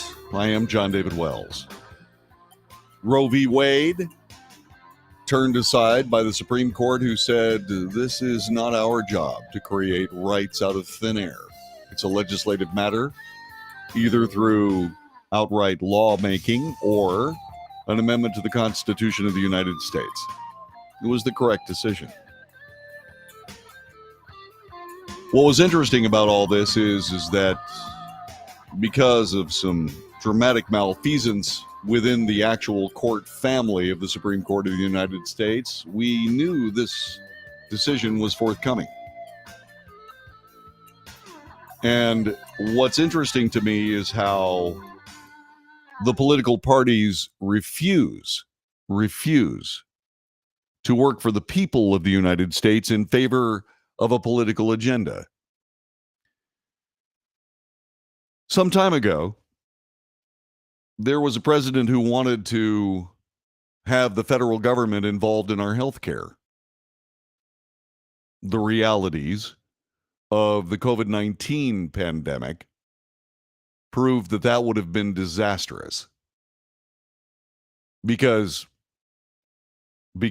treatments that were suggested by the CDC were reviled in the media as ineffective simply because President Trump said, hey, we ought to try these. Doctors who stood up and said, I've been giving my people this medication, it's been working great, were sundered by a fascist media in an election year. But what was interesting about all that is that when it came time, after the Republican Party over 70 times voted to abolish Obamacare, when it came time to a point where they could actually do it, faltered at the brink of the task. They didn't even have a plan. They didn't have a plan. They didn't even have a press release. A press release that could have been as simple as the federal government has no business in private citizens' health care. None whatsoever. The Republican Party believes that the federal government is the world's worst purveyor of American medical care. And by golly, they would have been right. If they had put that out, they would have been right, and the pandemic proved it. This comparative nonsense was then reinforced over this Roe v. Wade thing. The federal government has no business in healthcare of any kind whatsoever, period. And I wish that politicians of both parties had something better to offer us, but they don't. Well, now it's the Democrats' turn. Democrats putting pressure on President Biden and the White House to broaden their response to the overturning of Roe v. Wade. This coming after the president emphasized that Roe was on the ballot this fall, but noted that his personal powers were limited. What are you talking about? Craft a law, put it into play, make it happen if you can. What's fascinating to me is that Democrats now see the president's response as painfully inadequate, according to this Fox News article. The other one said this: it seemed as though there was no plan. Well, there was no plan. Why was there no plan? I actually know the answer to that one. I'll share it with you coming up in just a couple of moments. For the same reason there was no plan for the Republican Party with Obamacare, when they actually had a chance to do something about it. The reason there was no plan is because the Republican Party was trying to enable the Democrat Party in Obamacare, but they were too dishonest to admit it. What's the story here? Stay tuned. You'll find out next. This is the Wells Report.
This is the Wells Report. I am John David Wells. Our telephone number is 817-379-2172. In my diatribe about the Republican failure to have anything to do with the actual destruction of government health care in the United States, a very good question was asked. Am I opposed to Medicare? Yeah, I'm opposed to Medicare. Why am I opposed to Medicare? Glad you asked. Because Medicare killed my mother.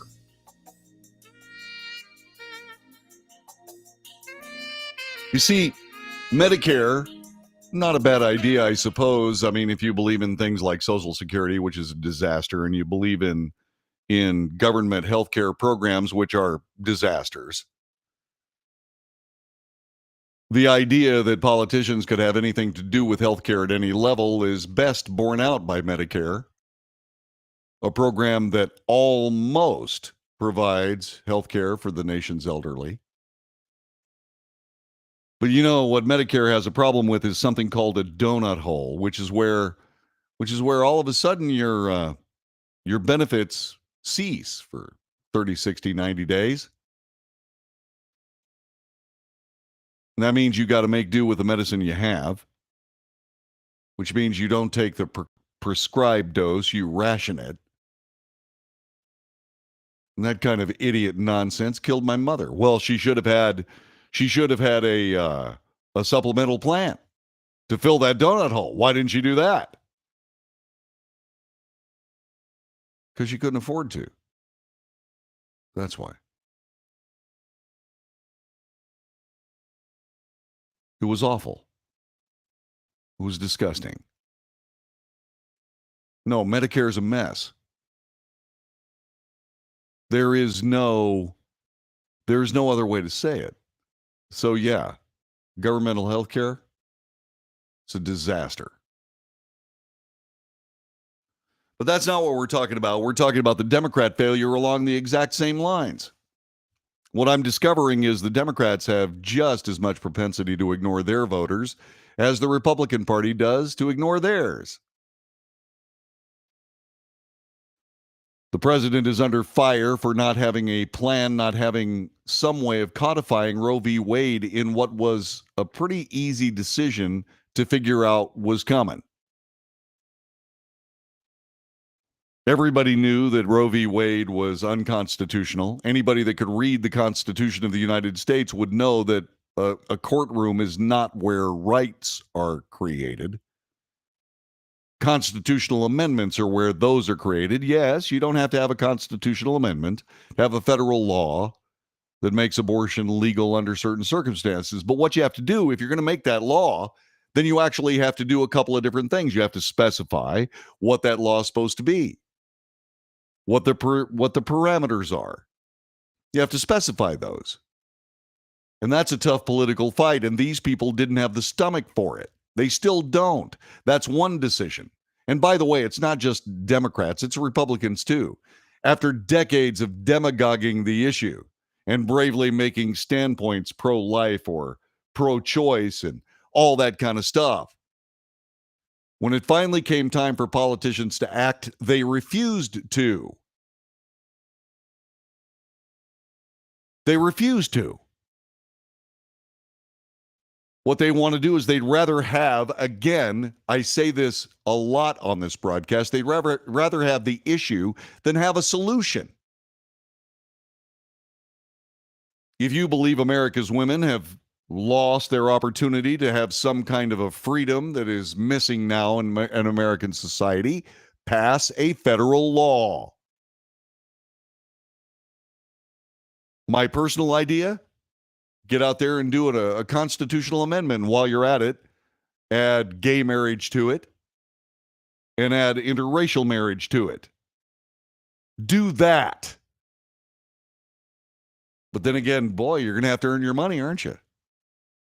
You're going to have to put the American people in front of your political agendas on both sides and actually come up with something that people will support. The people of the United States, you know, how the American government is supposed to work. the cynical abuse of this issue. America's migraine headache. Unrelenting, ruthless migraine headache. Not solved by the people that could do it simply, easily. If they just had the balls to do it. But they don't, do they?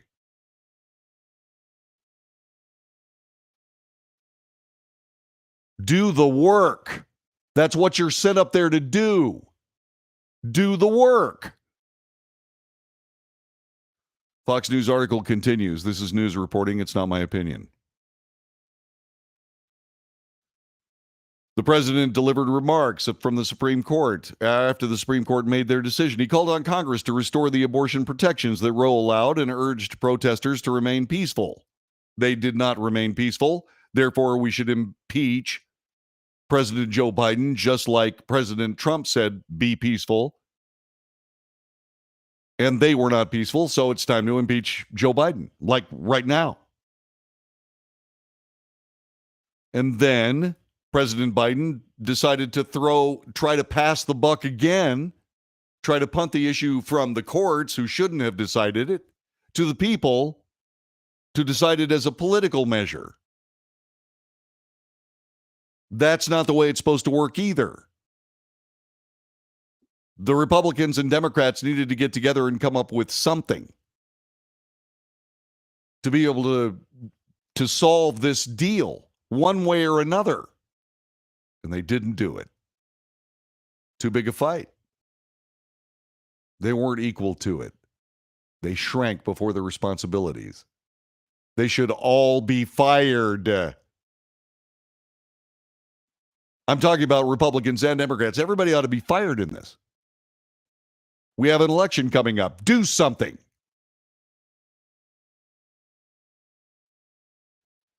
President Biden encouraged everyone to vote Democrat in the fall midterm elections. Democrat National Committee member David Atkins told the Times there needs to be more fight.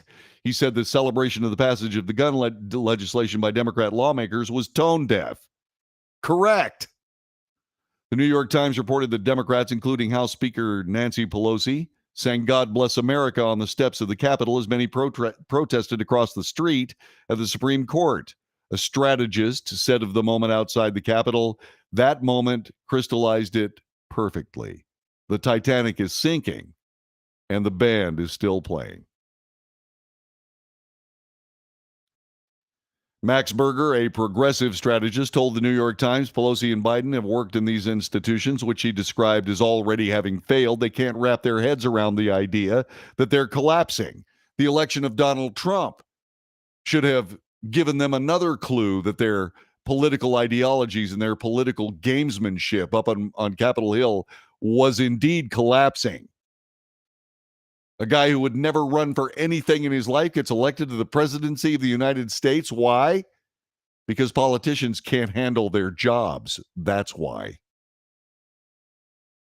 you're going to be a professional politician, you might as well, you better know what you're doing. And since you don't know what you're doing, why in heaven's name would we elect a professional politician when we can elect ourselves? We, the people of the United States, send ourselves up there. We could not possibly do a worse job. But as we don't see life through a political lens of influence, advantage, and opportunism, we would actually go up there and solve problems, wouldn't we? Instead of being able to just use them. Use the death of migrants, of children, of teachers as leverage to pass law. It makes me nauseated to say it. But you'll note nobody else is saying stuff like this. You know why? Because they don't have the balls either. I do. Is it because I'm just this almighty, all-fired, fantastic human being? No. It's because I believe that you should be better served by a government that just plays its own games instead of serving the American people. I know something about service. I walked away from this talk show because I wanted to serve you. And yeah, it's Texas, and yeah, it's a Texas State Guard thing. But there is no place in these United States that is not a border state now. As illegal immigrants flood your communities in the dead of night, thanks to the Biden administration. As fentanyl courses over the border with a capability to, the fatal dose of fentanyl is 2 milligrams? 2 milligrams. That's not a drug, that's poison. A thought came through my head about fentanyl and where it comes from, which is China. We'll talk about that another day. This progressive pundit who cares who? Okay, I'll be a journalist for a second. I will tell you who he is again. Max Berger said at some level the most important thing Joe Biden could do is say, when I told you Republican fever would break after Trump, I was wrong. We cannot do what we've been doing for my entire career. Many Democrats push the idea of packing the court, abolishing the filibuster in response to the Dobbs decision. The president made it clear he does not support court packing, and the filibuster isn't going anywhere. Just like the Electoral College isn't going anywhere.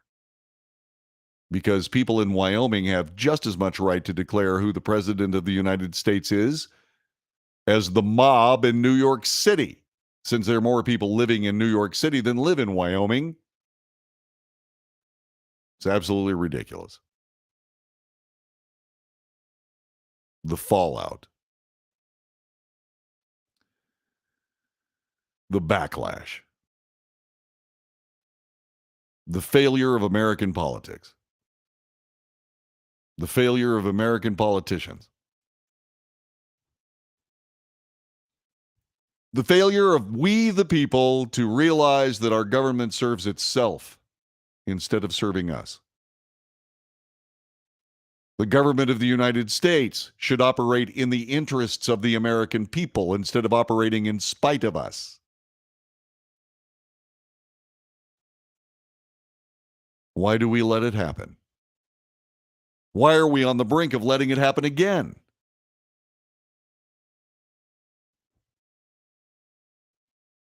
We have to be smarter than they are. We can be.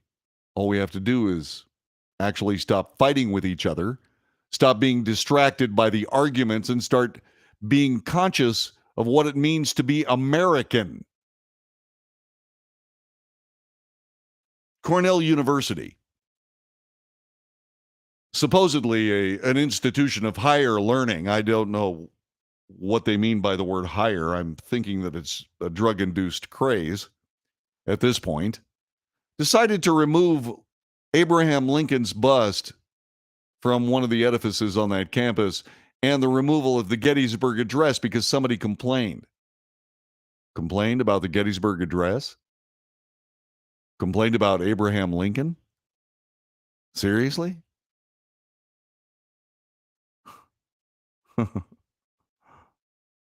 Cornell University is useless.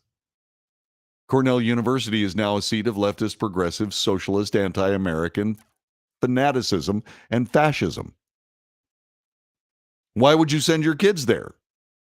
Because you want them to be leftist, progressive, socialist, anti-American fascists. That's why. Why would you want to do that? Why would you want to send your kids to a school that said the man who ended slavery in the United States somehow is not welcome on campus? Well, because the people of Cornell University, I guess, believe that slavery wasn't all that bad. Maybe preparing your sons and daughters to be slaves to the new fascist federalist empire being built by totalitarians, being taught how to do it at their university.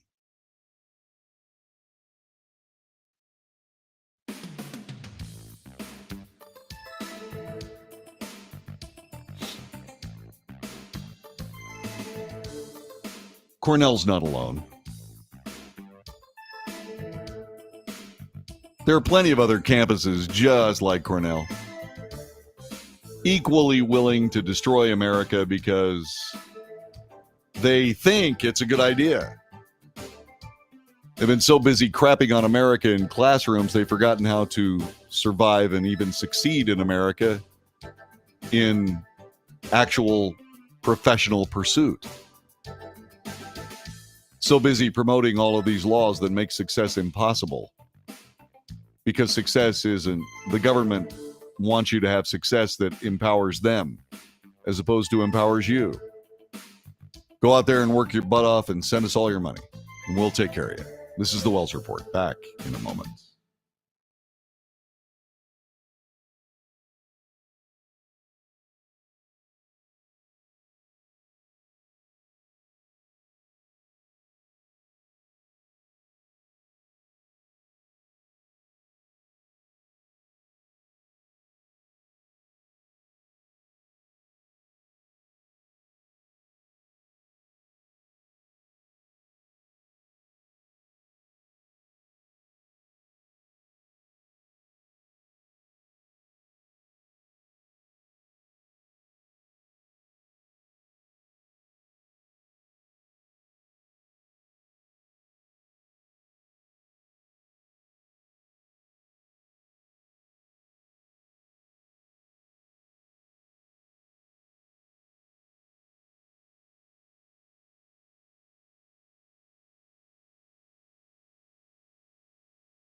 One of my dearest friends in the entire world is a guy named John Thomas.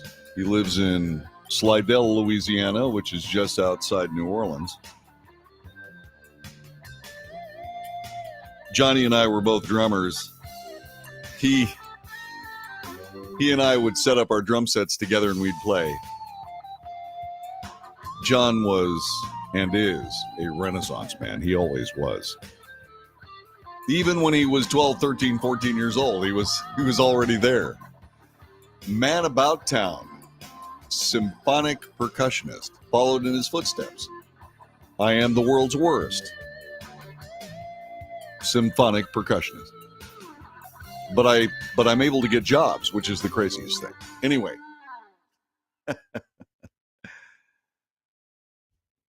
He bought an album in the early 70s by Marvin Gaye, What's Going On?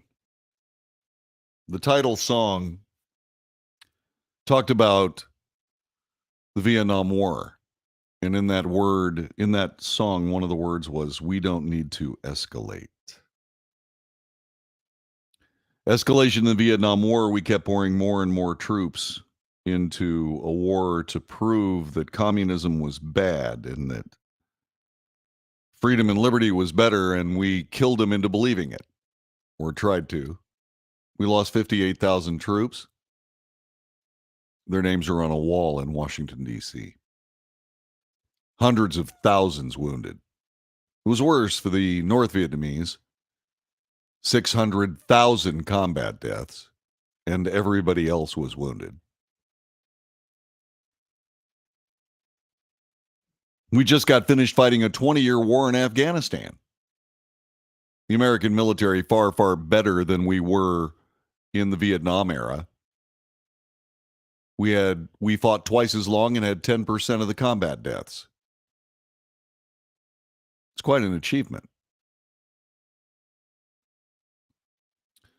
Today, President Joe Biden plans to escalate and announced an escalation in U.S. military presence in Eastern Europe, including establishing a permanent presence in Poland. Quote, "In a moment where Vladimir Putin has shattered peace in Europe and attacked the very, very tenets of rule-based order, the United States and our allies, we're going to step up. We're stepping up." Biden said the U.S. would also enhance its rotational deployments in the Baltic countries of Estonia, Latvia, and Lithuania. And there's more. The U.S. is also sending 2 additional F-35 squadrons to the United Kingdom. Stationing 2 more destroyers in Spain will improve defense capabilities in Germany and Italy. You know, the good old days of NATO when the United States paid for the protection of Europe, of Western Europe from the evil Soviet Empire. We spent trillions there.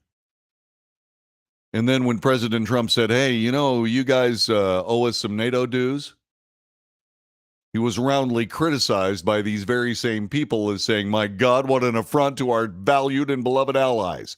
Yeah, the ones that had been taking us for a ride all of those years and decades. And then to add insult to injury, when we finally won that mess, guess what Europe did? They started buying oil and natural gas and coal from its former enemy instead of buying it from us. Thankfully, we had some political idea that fossil fuels were bad and terrible, awful and evil. So we stopped producing enough energy to export just in time for Russia to step up and said, "Hey, I know we've hated each other for all these decades, but hey, let's do some business." And Europe, because they have no real understanding of how valuable the United States was and is to them, decided to do business with their former enemy. You can tell it kind of rankles me. Biden said the U.S. is going to help ensure NATO nations are ready to meet threats from all directions, across every domain. The winds of war are blowing just in time because we've had just a couple of years to recoil and relax and try to allow the memories of endless deployments in Afghanistan and Iraq to fade from our memories. So now let's go right back to the good old days of NATO, where you and me and the American people funded the defense of Europe from the evil, now Russia. But when you start pushing around Russia, what you're going to realize is that place is going to fold up like a house of cards. Because they don't have the wherewithal to be able to fight with the United States. They just don't have it. And what does that mean? Well, that means when the United States military actually engages with Russia, not only are we going to see the slaughter of uncounted Russians and uncounted Americans, we're going to push Russia into a move that none of us even want to contemplate, and that's the use of their nuclear weapons. And it started today, this 29th day of June, year of our Lord 2020, when another Democrat president decided to escalate the military presence in another far-flung part of the world in an effort to show the Russians just who's boss. It's amazing the mistakes we make and the mistakes we repeat. I've got sons in this fight. I hope I don't have to bury one of them. See you tomorrow.